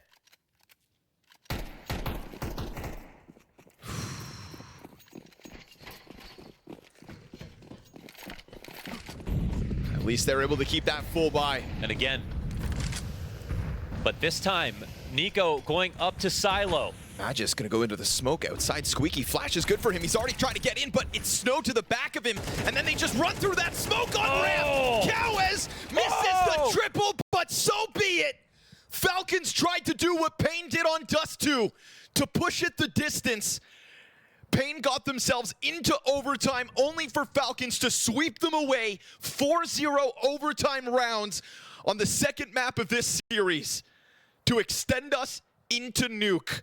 And if it wasn't for that glorious 1v4 from Nico, this map would have been done 10 rounds ago.